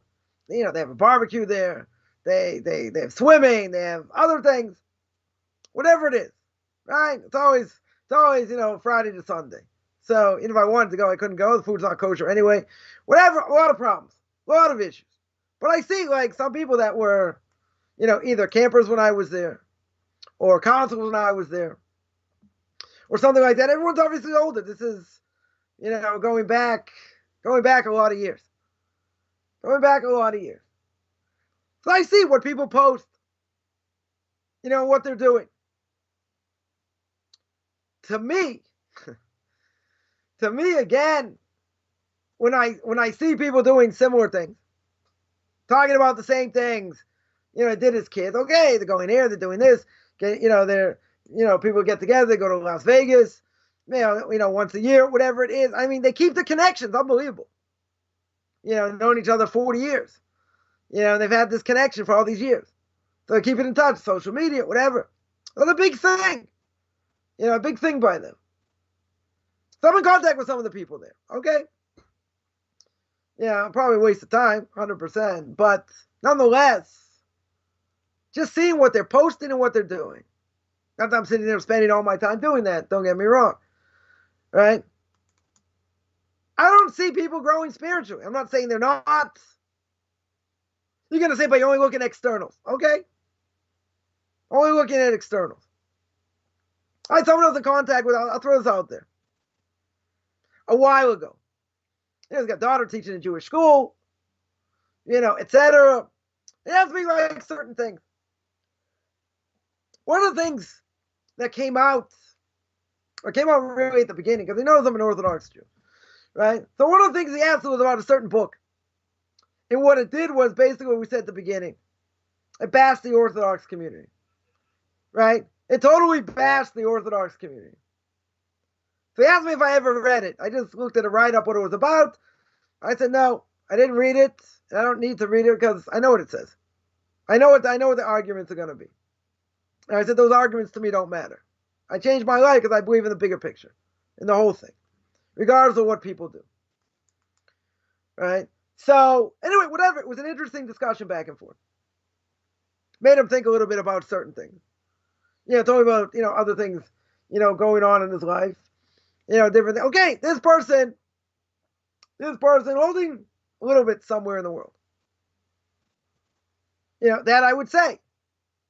I think person's got a long way to go, etc. But yeah, asking certain questions, different things, that's something. They can say, how do you know other people aren't doing that? Maybe there are tens of thousands of people out there you don't know. True. That is true. I will say one thing though. Right? And that is that all these quote unquote synagogues, they're all dying. Conservative synagogues, they're shutting down. Reform synagogues, I don't care what the numbers are. They're also going to shut down eventually. So what do you see? You see that the majority are not flocking to synagogues. They're not going on a regular basis. People, middle, upper middle class, making big bar mitzvahs for their kids, blah, blah, blah, and that's it. They're very Jewish in other ways. Right? Very good. Right? Someone points out, at least asking questions. True. Most people don't ask questions. Right? And I think that's the majority. People I've come in contact with, my opinion. They're not asking the question. Not asking anything. Biggest question: ketchup or hot dog on my mustard? Ketchup or mustard on my hot dog? That's it. Relish? Oh, different thing. That's what they're holding. Because I see what people are doing. People who are interested, they'll put stuff on social media. I heard this class, this great lecture, had this great question, whatever. I see people who are searching what they're searching for. I see other people not searching for anything in general. So again, on one hand, it's great. They keep in touch, this and that. And what's going on? What are they talking about? Well, I can only imagine. Probably full of lashon hara. Desecrating Shabbos, all kinds of things. No, do I think I'm better? It has nothing to do with being better. It has to do with the fact that we're holding by different standards. And we're doing different things. I've come in contact with a few people here and there that actually, I think, are holding somewhere and asking questions. Good. Someone commented a while ago, months ago. I told them what I was doing and this and that. And they said, oh, you're just keeping up with your Hebrew studies. I'm like, no, this is a way of life. Not just keeping up my Hebrew studies. They're intermarried, other things going on, whatever it is. But it's a totally different perspective. Like, oh, that's very good. Like, what would they say in parentheses that I'm not going to see? Well, that's good for you. I'm not interested. Any of these people interested, they're all brain dead. Most of them. Not going to say all of them. There are probably some asking questions. But why are all these synagogues shutting down? Because we can't pass it down to the next generation. Next generation doesn't care. Because they got nothing. So that makes sense. Totally makes sense. Someone asks, what's meant by cleaving to a good companion? Is this to friends or speaking of a spouse, right? What are the Mishnah saying? Mishna says, go and discern what's the proper way to which a man should cling. So again, we're explaining, and we're not going to get much further than this, right? A good eye. Right? Another aspect of that is being happy with what you have. Clinging to a good person, right? To a good companion is somebody who's going to help me grow spiritually. Someone who's going to put me in the right direction or help me get closer to God. That's what they're going to do. It could be friends, right? Associates, could be a spouse. Definitely could be any one of these, right? But see, that's the reason we're going to hang out with people that think like us. We're going to live in communities of people that think like us, right? Because someone once said, don't you have any secular friends? No. Do you have any Orthodox friends? No. Goes both ways, right? Can't have your cake and eat it.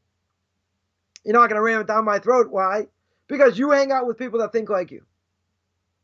You are not going to hang out with someone on a regular basis who does not think like you.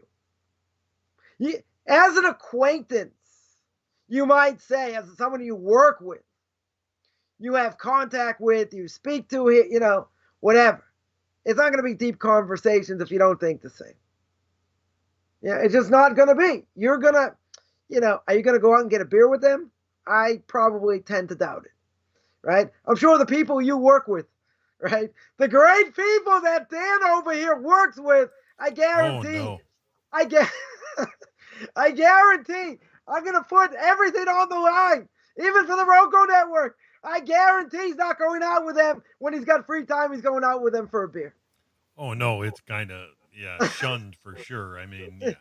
We're allowed to be friendly, but not friends with. I mean, yeah. Right. That's a huge difference because you're holding in totally different planes. You're holding, you explain to them, listen, I'm just going to tell you, I give all these broadcasts, for the No Hide World Center, and I'm trying to set up this whole, No Hide. I'm going to send out, like I'm sending out heads. Yeah. all this information about the next No Hide conference you're going to have up there and all that. They're going to go, no. They're going to think you're a wacko. They're going to think you're an absolute wacko, right? So people like that, we work with them. We're in contact with them. We ain't having a beer with them, right? We're not living next to them. Oh, we might not have a choice, in some ways. But if we have a choice, we're living in a community that think like us, that have that mentality.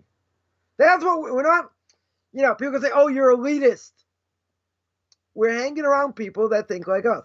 Yeah, people want to be comfortable. Right. And I guarantee, secular Jews, unless it's someone in their family, they are not in general hanging out with Orthodox Jews. They're not. Not at all. They might come in contact with Chabad here or there. They, other things. It doesn't matter. It doesn't matter. They're going to hang out with people that think like you. Even if, let's say, they're a little bit off the rails. Even if they're like, their lifestyle, not necessarily for you, per se. Okay, you might be more friendly with them, less friendly with them. But if they have morals and beliefs that are diametrically opposed to you, you ain't going to be close friends with them. It's not going to happen. So when we're talking about a good companion, it's somebody that can help us grow spiritually, can help us go in the right direction the way God wants.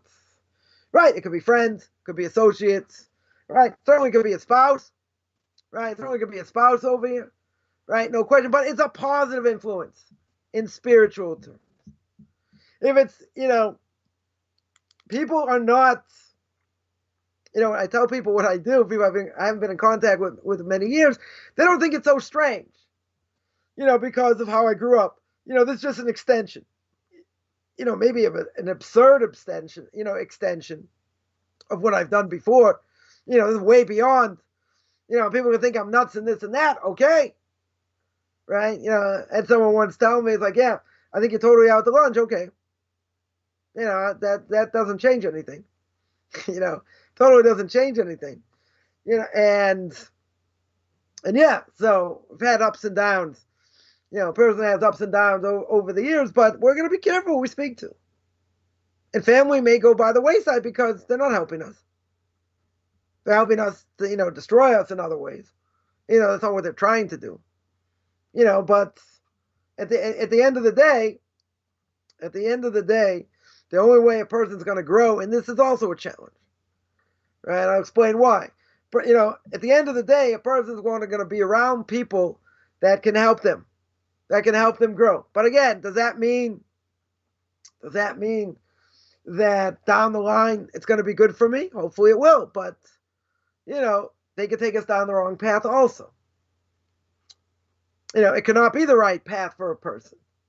In other words, a person, let's say in my case, how did I become, religious and Orthodox, etc.? It was through the modern Orthodox movement. Okay, but I have a lot of claims against them.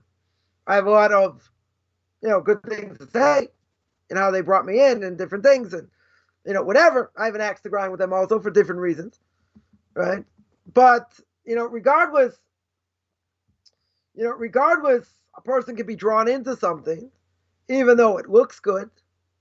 It may look good on paper in some ways, but at the end of the day, guess what? It's not good for you.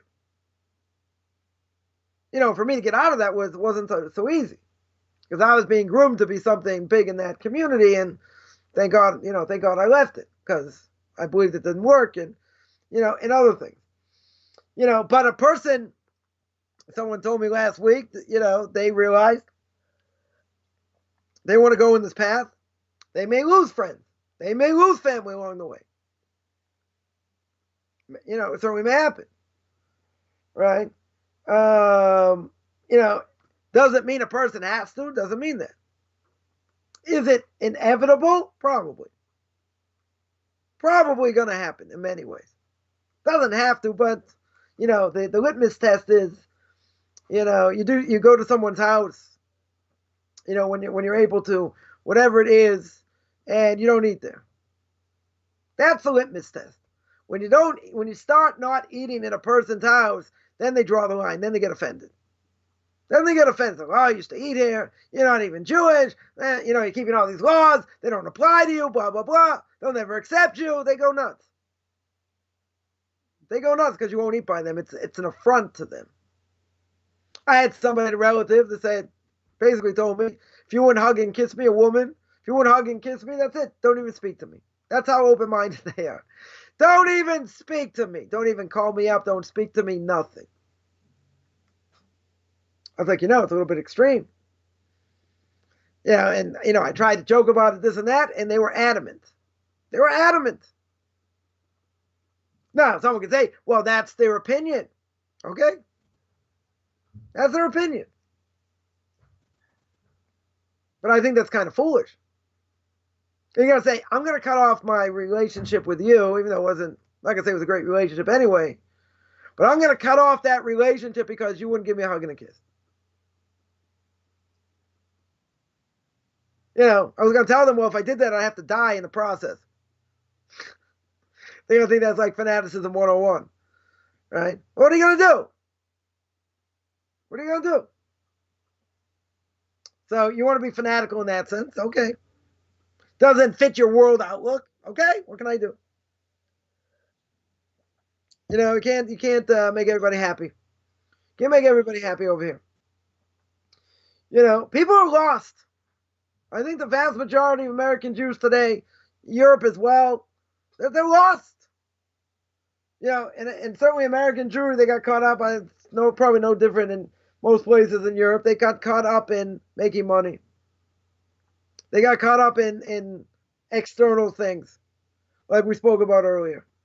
They got caught up in it. And getting caught up in it, they lose value. They lose value in what they should. Right? They lose track. Somebody points out, they lose track what the point of life is. They think, you got all the answers. You think it's all God. It's all this, all that. Like someone told a student of mine. Right? A parent told a student of mine. Mind-boggling thing. They're like, isn't there more to life than just God? Isn't there more to life than like doing all these mitzvahs that don't make sense or whatever? Isn't there more to life than that? I told them next time you get asked that question, ask them what. Okay, tell me. What's more important? What's more important? You know what they're going to say? The CFL. That's more important. See, I didn't even make fun of the CFL today. That's the first time. Right? They're going to say, well, watching sports more important. Entertainment's more important. Other things more important. I got hobbies, pottery, other things. That's more important than God. Really? We're saying there's nothing more important than serving God, doing, keeping Torah, doing mitzvahs. Right? Even a non-Jew. Right? Even for Noahide. Very good. So tell me so I said, ask them the question. So you tell me what's more important. Now, some people will say family. My kids, my spouse. Okay, that's the only thing you have in life. There's nothing higher than that, nothing more than that. I mean, you can sort of break this down. But again, people, I think, some people, not all people, some people I think are very shallow. So they're going to say whatever you feel like doing. You like to go get ice cream, that's more important. You like to play mahjong, canasta, other things. That's what I like to do. How is that more important than life, life-changing values? What are we doing here? I'm here to play cards. That's my goal in life. That's more important. People say religion is this, right? Whatever, right? So someone there points out, good question. Who said you have to give up hobbies? No one says you have to give up hobbies, right? That wasn't my point. My point was they're saying that's more important than God. That's different. That's a whole different thing. A person has hobbies. Someone once asked me, do you have any hobbies? I said, no. Torah is my hobby. That's it. It's all inclusive. Does that mean a person can't have hobbies? No. Right? But you ask a secular person, they'll say that's what's important to them. They're not saying, well, I can have God in my life also, and I can do this and do that. They're saying, no, this is what's important. What is subservient, they're going to say is the most important thing. Not saying you can't have hobbies. We didn't say that. But they're going to claim. You like to pray all day? Like someone told me, I like to play golf. No connection. No connection at all. They're saying, well, I like to do these other things. You like God. So they're saying, I don't believe in God. I don't care about God. My hobbies are more important. right? That's more important. They don't prioritize. True? I'm not saying the person can have hobbies over here. Well, that's a whole other topic, which we're not going to get into at the moment. But I'm just going to point out. They're going to say, that's important to you, this is important to me. The meaning, God's not important. Okay. So you're saying life's not really that important. Whatever happens to me after death's not so important. Playing golf is more important. CFL is more important. Tom Cruise's movies are more important. Some people say that. I don't think everybody's that shallow, but, what's more important? I see someone put up videos. I'll say like this. Person twice a week, 3 times a week, right? Twice a week, puts up videos about different things he drinks. Saying if it's a good texture, scotch, whiskey, this, that, beer. That's what's important to them. Does the person go to synagogue every Shabbos? No. Right? Is he keeping kosher? No. Is he keeping other mitzvahs? Okay, I can't say exactly what he's doing. Right? Leads me to believe not. But that's what's important. That's what's important to them. You see, a person goes on Facebook, which I don't recommend, but if a person goes on Facebook and they see what people put up, I'm talking about people who have businesses and trying to sell things, right? What do people put up? Cat videos? Funny slapstick mistakes that, people make.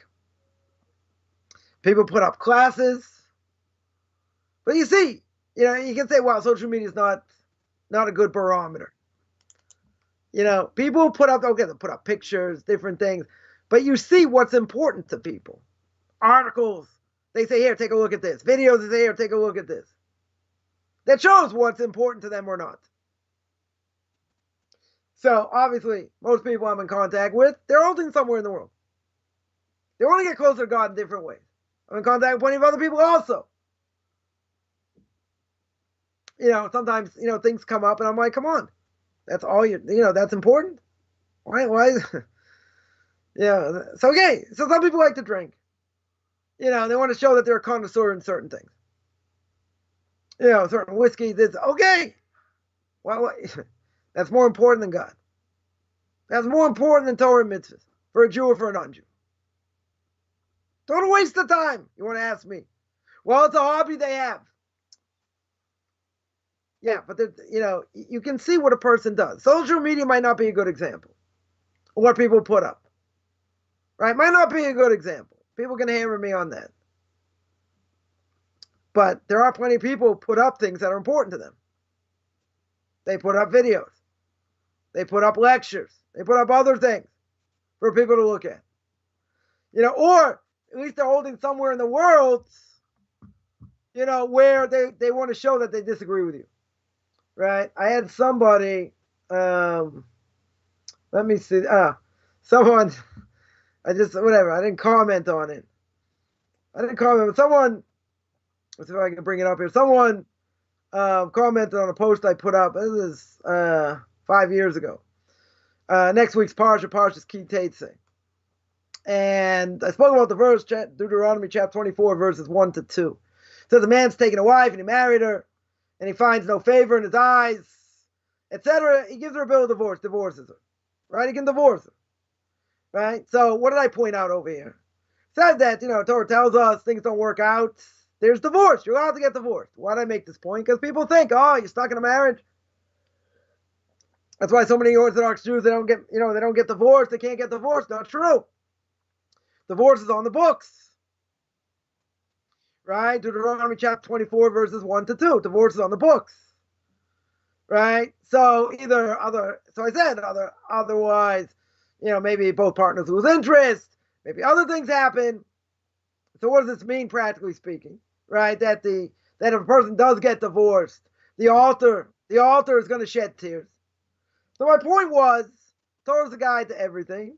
Tells us, Genesis chapter 2, verse 24, person is going to leave his father and his mother, cleaves to his wife, i.e. that would mean homosexuality is forbidden. Not the topic for now.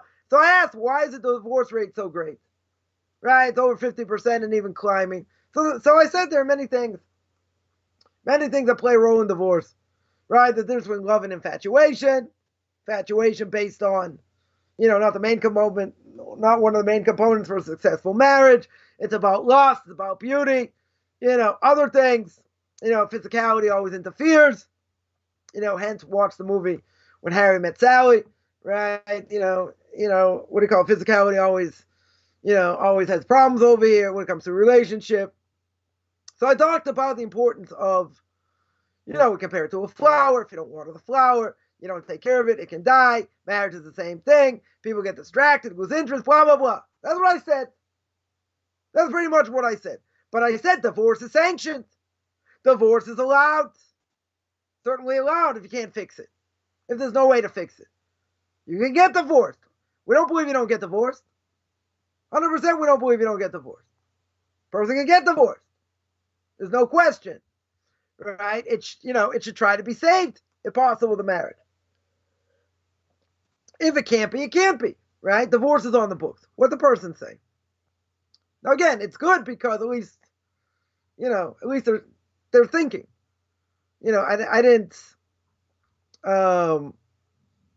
didn't answer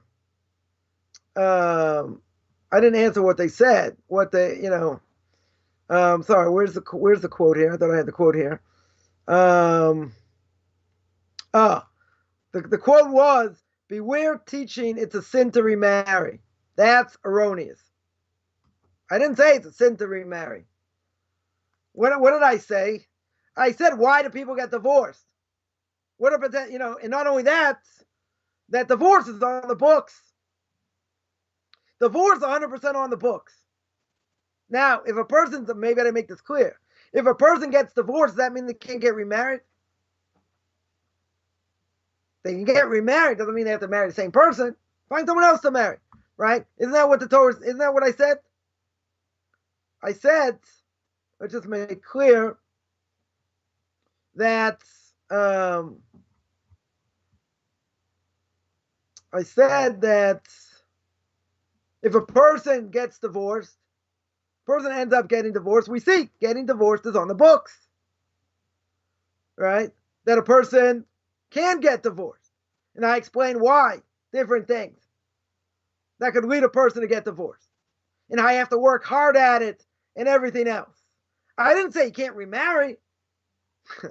That's sort of taking that out of context. I just said divorce is allowed. Why people get, some people end up getting divorced. A lot of reasons. I named a few. Right? So the person said, oh, but this is misleading. You're telling people they can't remarry. I didn't say that. I said divorce is allowed and sanctioned. If it can be avoided, good.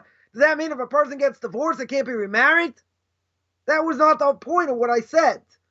The point of what I said is it's on the books. And if it's on the books, the person can get divorced. And we see even in the Orthodox community, it's on the rise. It's not at all compared to the secular world, over 50% or more. Right, that's nuts. I didn't, that it makes more sense not to get married today. 100% it makes more sense not to get married. Because more than 50% of the time it's going to end up in divorce. But I didn't say if you get divorced, you can't remarry. I just said it's on the books. So why am I mentioning this? Why am I mentioning this? Because that person at least they read it. They're holding somewhere in the world. They're bothering what I said, okay? Other people would care less. They would care less about it. Totally care less. But they took what I said. I said you're allowed to get divorced. Now, did that infer you're not allowed to remarry? Even though I didn't say it? That's what they claim. That's what they claim. I didn't say it, so that means I must have meant that that's not true. I must have meant that you can't remarry. I didn't say that. I didn't even infer that. I just said it's a mitzvah on the books and why people get divorced. So, because of what I didn't say, that's what I must have meant. Okay, but that's not what I said. That's not what I inferred. I made very clear, right? I made that very clear at the beginning. Right? Torah tells us things don't work out between a husband and wife. They're allowed to get divorced. And the institute of marriage is so sacred, it needs to be worked on. Otherwise, both partners lose interest, blah, blah, blah. And that the altar will shed tears. Right? So I said, what does this mean, practically speaking? So I went on this whole thing, what factors that cause divorce, that play a role in divorce. I mentioned a few of them. Okay. Now, does that mean from what I said you can't remarry? No. I just said why people get divorced and why that it's, there's a mitzvah in the Torah. If you don't get along, right? If you don't get along, you don't get along. You can't fix it. Okay, so you get divorced. Does the Torah want you to get divorced? No. Torah doesn't want you to get divorced. The altar sheds tears for someone who gets divorced, the Gemara says. At the same time, if a person has to get divorced, are they allowed to? Yes. And they might be obligated to. Okay? Does that mean a person should never get remarried? Didn't say that. Never said that. Right? Send them a private text saying that's not what I said. But I wanted to make clear, for that. Someone asks, is it correct to say that you converted to Judaism as a Noahide? Well, a person's a de facto Noahide if they're not a Jew. Right? They would be what I would claim as a Jew in training. JIT. Right? But otherwise, they're de facto a Noahide before conversion. Right? You're not a Noahide when you become a Jew. I mean, if either you're a non-Jew and you go through conversion, right? So as a non-Jew, you'd be a Noahide at that point. Once you go through conversion, you're considered a convert. Once you finish, you're considered a Jew. But you don't have the status of a Noahide once you became a Jew. We don't say retroactively that's the case. Retroactively, not true. Right? We say you were a Noahide from the beginning. Right? You come out of idolatry. You don't have to make this declaration, in front of a rabbinical court. Noahide World Center will say otherwise. Right? But okay, you can if you want. As a Ger Toshav, which doesn't exist because we don't have a Jubilee year. So therefore, you don't have to do it in front of a rabbinical court. You can do it in front of 3 people. You can do it in front of 1 witness. If you want to, it makes you feel better. Okay? Right? But you certainly don't have to. You have no obligation. Right? So if that's true, so what are you then? You're a Noahide before conversion. De facto, you're a Noahide. Right? But if you're learning about Judaism, you're a JIT, a Jew in training. Okay? Right? But we're not going to say after conversion, retroactively, you were a Noahide. No. We'll say you're a Noahide right now. Right? That's what we'd say. So, you're 100% right that, person makes an inference or something you didn't say. Said, oh, but you didn't say this. Okay, because that wasn't my point. My point was that you're allowed to get divorced. My point was there are reasons why people get divorced. Did that imply that if a person gets divorced, they're not allowed to remarry? That's what they took. That's not what my implication was. At all. So yeah, I'll fix that. I'll contact them personally and tell them. That's not what I meant. But so what do we see? See, a person puts something on social media, you have to, be absolutely clear.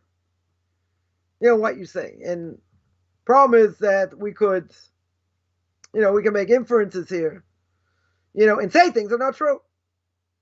Totally not true. So we spoke about the evil eye and a person not being jealous. And we know,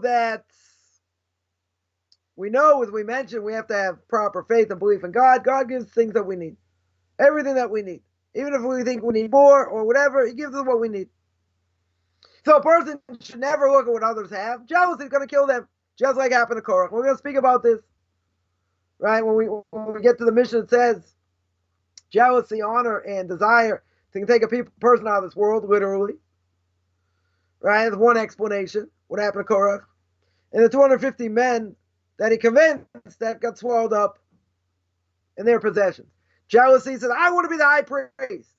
Moshe Rabbeinu usurped his power, did this, did that, gave protection to his brother, gave him the high priesthood. I could have done that. I should have done that, blah, blah, blah. Jealousy killed him. Totally killed him. So we said over here, person shouldn't be jealous when they see that someone has more than them. Learn it out from Korach. 100% we learn it out from Korach. Now that means the person has to be careful. Right? We said before. We have to be happy what we have. That's going to be another mission, Pirkei Avos. Who's considered rich? Someone who's happy with what he has. Right? You can't want what someone else has. That doesn't belong to you. Because jealousy will destroy you. Literally. 100%. Right? It's going to be one explanation. So jealousy over here, we this is something that is pretty severe, and that we spoke about. The different aspects over here. Also, I don't think we're going to get to today, but I just want to take this question. Someone asks, is it correct to say that if a Noahide a righteous Gentile by definition? Who says they're a righteous Gentile? They're a righteous Gentile, if they make it to the next world. A righteous Gentile means they're keeping what they need to keep. They're keeping their laws that they need to keep. So you're right. If they manage to quit too much sinning, you're not liable for a death penalty and this and that. So you can say, I'm a Noahide. Right? A righteous Noahide, yeah, that's going to be something else. Is everyone going to be a righteous Noahide? Not necessarily. Doesn't mean they can't have a portion of the world to come. If they do what they're supposed to do, they might not be on the highest level of being an Noahide, but they still should have a portion of the world to come. Right? Does that mean they're going to be righteous? That's only for specific people. Right? They have to reach a certain level of spirituality, I would say. We're not going to say de facto just because someone's a Noahide makes them righteous. Or I could say like this, just because someone's an Orthodox Jew, does that make them righteous? Plenty of Orthodox Jews do things that are wrong. And they spit in God's face and they do terrible things. Even though they look like Orthodox Jews. Right? So that's a problem.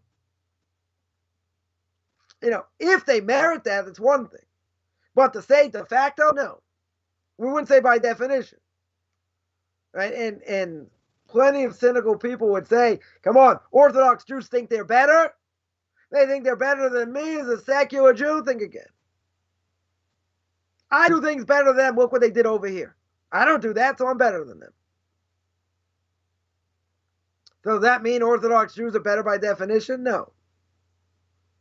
The difference is we're supposed to abide by what the Torah says. We're supposed to keep what the Torah says.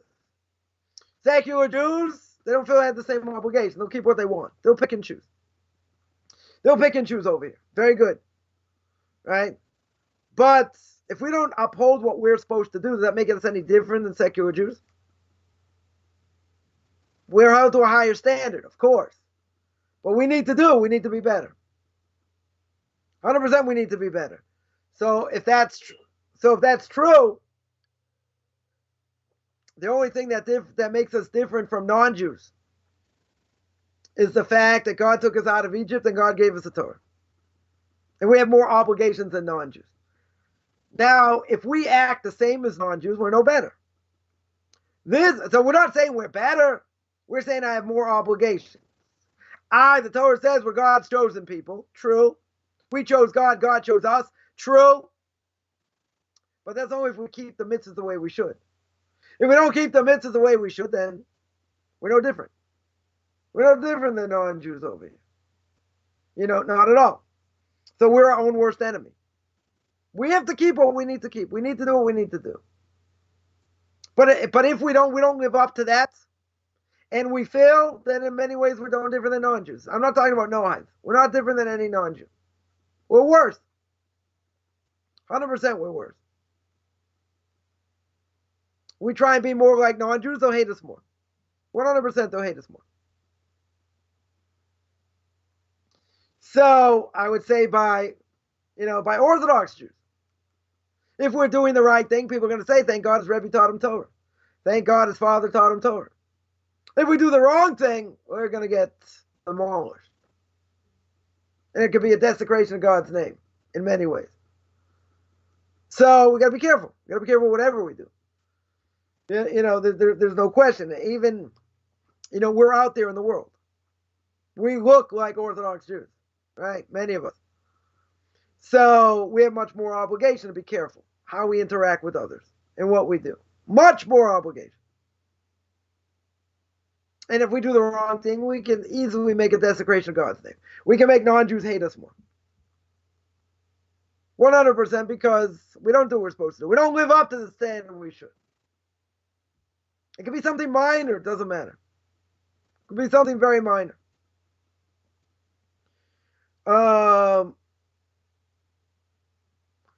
Someone there mentions, according to Torah law, I must surely die because of my sin. But there's repentance.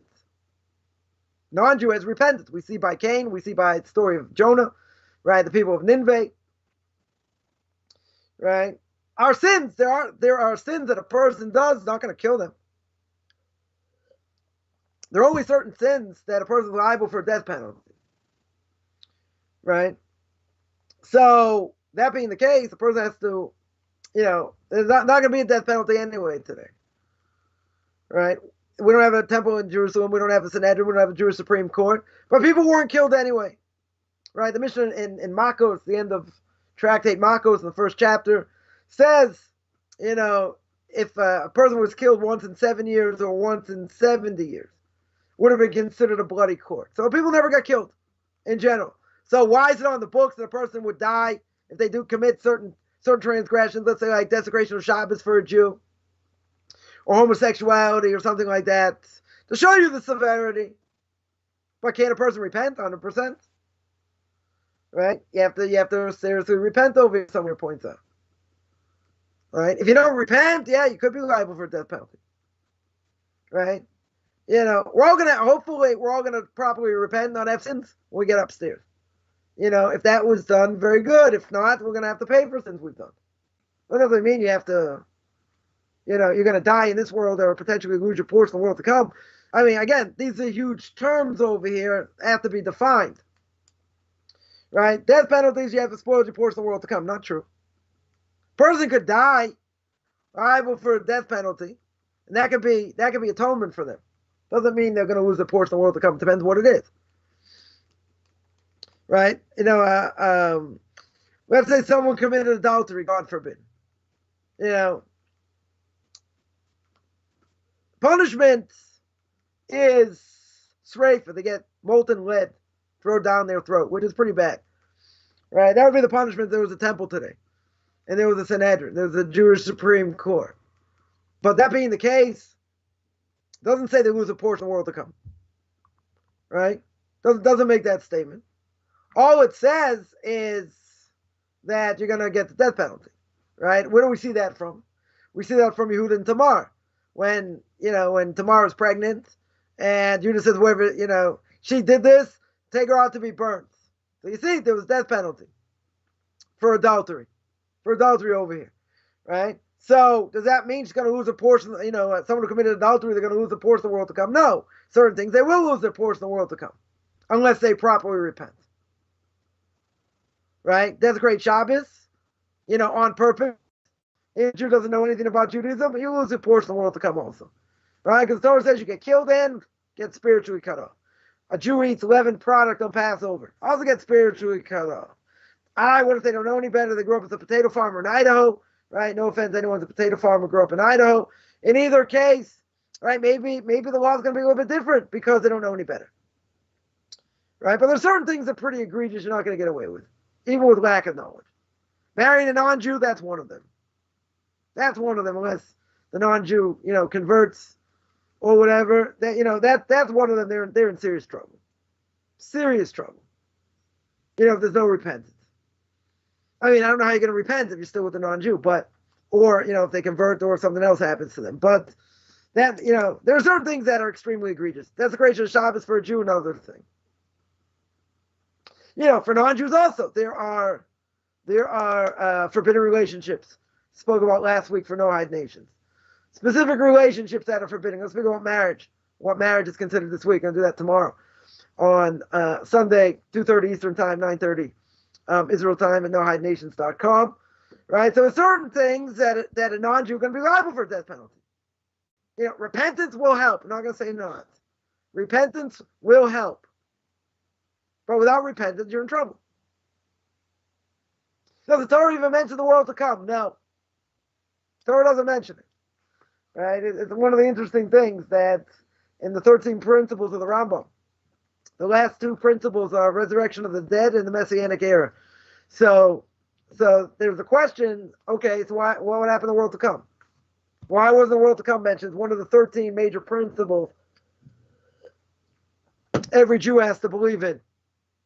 Because the world to come and the Messianic era are more or less the same. Right? They're intertwined. Right? Sorry, with resurrection of the dead. The only question is, which comes first? Does the world to come first? Does the world to come first?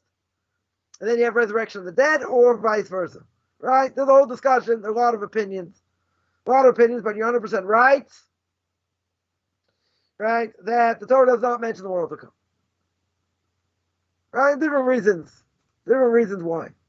Now, the Arabs, the Muslims, they mention all the time about the world to come. Right? They mention everything about the world to come. They die killing the Jew. They get 70 virgins. In the next world, blah blah blah. All they say is all about the world to come. See, we believe that. We believe in the world to come. We don't have to mention it every second. Right? We have to live in this world. So their main focus is on that.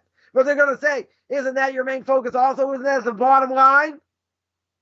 Isn't that really the bottom line? We're keeping Torah mitzvahs, understanding we'll have a portion of the world to come. But guess what? Let's say there is no world to come. Let's say there is no next world. So why would I keep Torah mitzvahs anyway? Because this is the best way to live. This is the best way. The most important thing that gives us meaning today is drawing close to God. We can say there's no portion of the world to come, so what? Even if there wouldn't be. Is there any better moral way to live a person's life? My answer, absolutely not. Nothing compares. Nothing compares. But think about it. Imagine if we started talking all about the world to come. The world to come this, the world to come that, the world to come the other thing. Right? What about this world? This world, right? The Ramchal says in Derech Hashem, in the way of God, I have to live in this world. I have to be part of this world to get to the next world. Can't get to the next world without this world. Right? So I'm here to toil. I'm here to struggle. That's what I'm here for. Right? But everything for the next world, that's something else. That's not our focus, per se. That's the bigger picture. But that's not our day-to-day focus. Our day-to-day focus is, it's keeping mitzvahs, drawing close to God, doing chesed, helping others, right? We spoke about earlier. That's the most important thing. What's going to be later? Okay. We have to know the severity of our sins, good for the month of Elul, good preparation for Rosh Hashanah, all these good things. Very good. Right? I have to understand the bigger picture. I have to see the bigger picture. And when I see the bigger picture, okay, but that's not my... People are going to say, but that's the only reason you're doing it. Right? Because someone once told me, so when I die, I'm going 6 feet under. And I said, I hope for your sake you're right. Because if I'm right, you're in big trouble. So they're like, yeah, I'm not worried about the next world. They're not, I don't believe in that. They never studied, they never learned. Okay. I'm not worried about that. But again, so I said, even if you're right, even if God forbid you're right, there's no next world. I said, there's no thing in the world today. Nothing that gives more meaning to life than what we do. And then what Noahides are obligated to do. There's nothing comes close. You can say, well, it's your opinion. The Hindus think they're right. The Christians think they're right. Okay. We have different proofs why we're right. That doesn't matter. That's not the point. Right? The point is, and I said, if you're right and there's nothing, I would still do what I'm doing. Because it makes the most sense, morally and other things.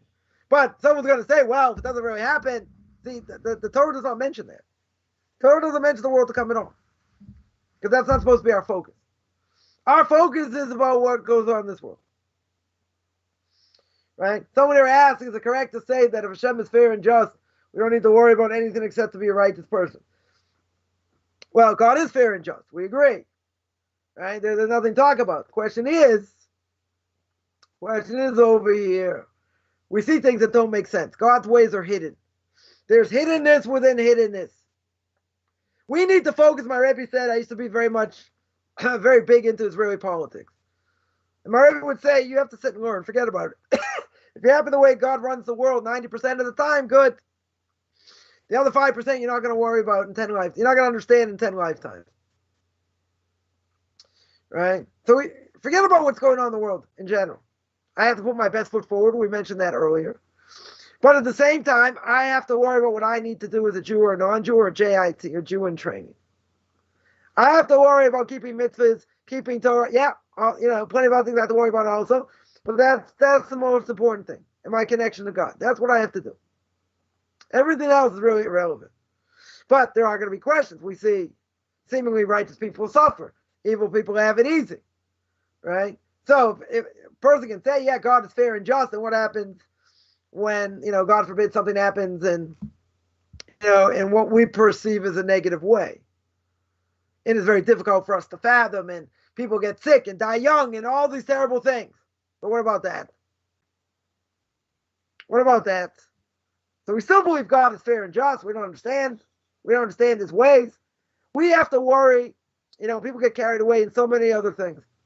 We have to worry what God wants from me. What my goal is. My goal is to be close to God. That's my goal. And that's the only goal. Right? Whatever it takes to be close to him. Again, I have to live in this world. First, I have to make money. I have to do other things. Okay.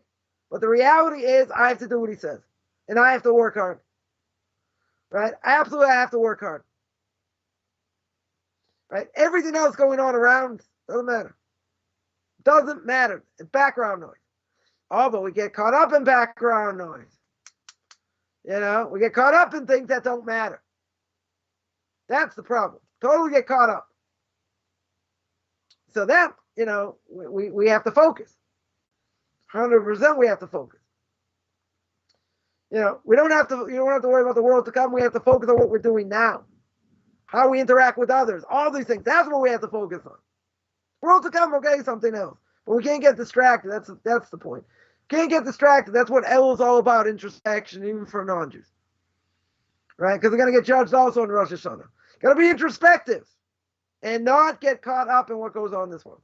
But it's very easy, very enticing. CFL, right? Get caught up in it. That was the third reference, right? It took me a long time to get there, right? But there's a lot of things we get caught up in that, I think is a total waste of time. And, we got to be careful with that. Because what that does is takes us away from what we're supposed to do. Takes us away from spirituality. That's what it does. 100% that's what it does. So, and all these things, we got to be careful. We have to, we have to focus. We have to know what the most important thing, what the most important thing to focus is. And that's Torah mitzvahs. And that's the obligation. Is it easy to get distracted? Oh, I can speak here till tomorrow, right? You're going to fall asleep and I'm going to fall asleep. We're not going to do it, right? But the reality is, there's a lot to talk about. There's a lot to talk about, 100%. So, we got to be careful. Definitely have to be careful. Yeah. As someone here points out, yeah, easier said than done, right? 100%. Always easier said than done. But, we got to start somewhere. We definitely have to start somewhere. So, right? So the question is, okay, that's what we're going to do. 100%, that's what we're going to do. Let me see. So I guess for me, there's a lot more to speak about here, but I think that's a good place to stop. I'll stop there. We'll see if there are any other, take any other questions. There you go, folks. Opportunity to type some questions. Let me just check on Facebook.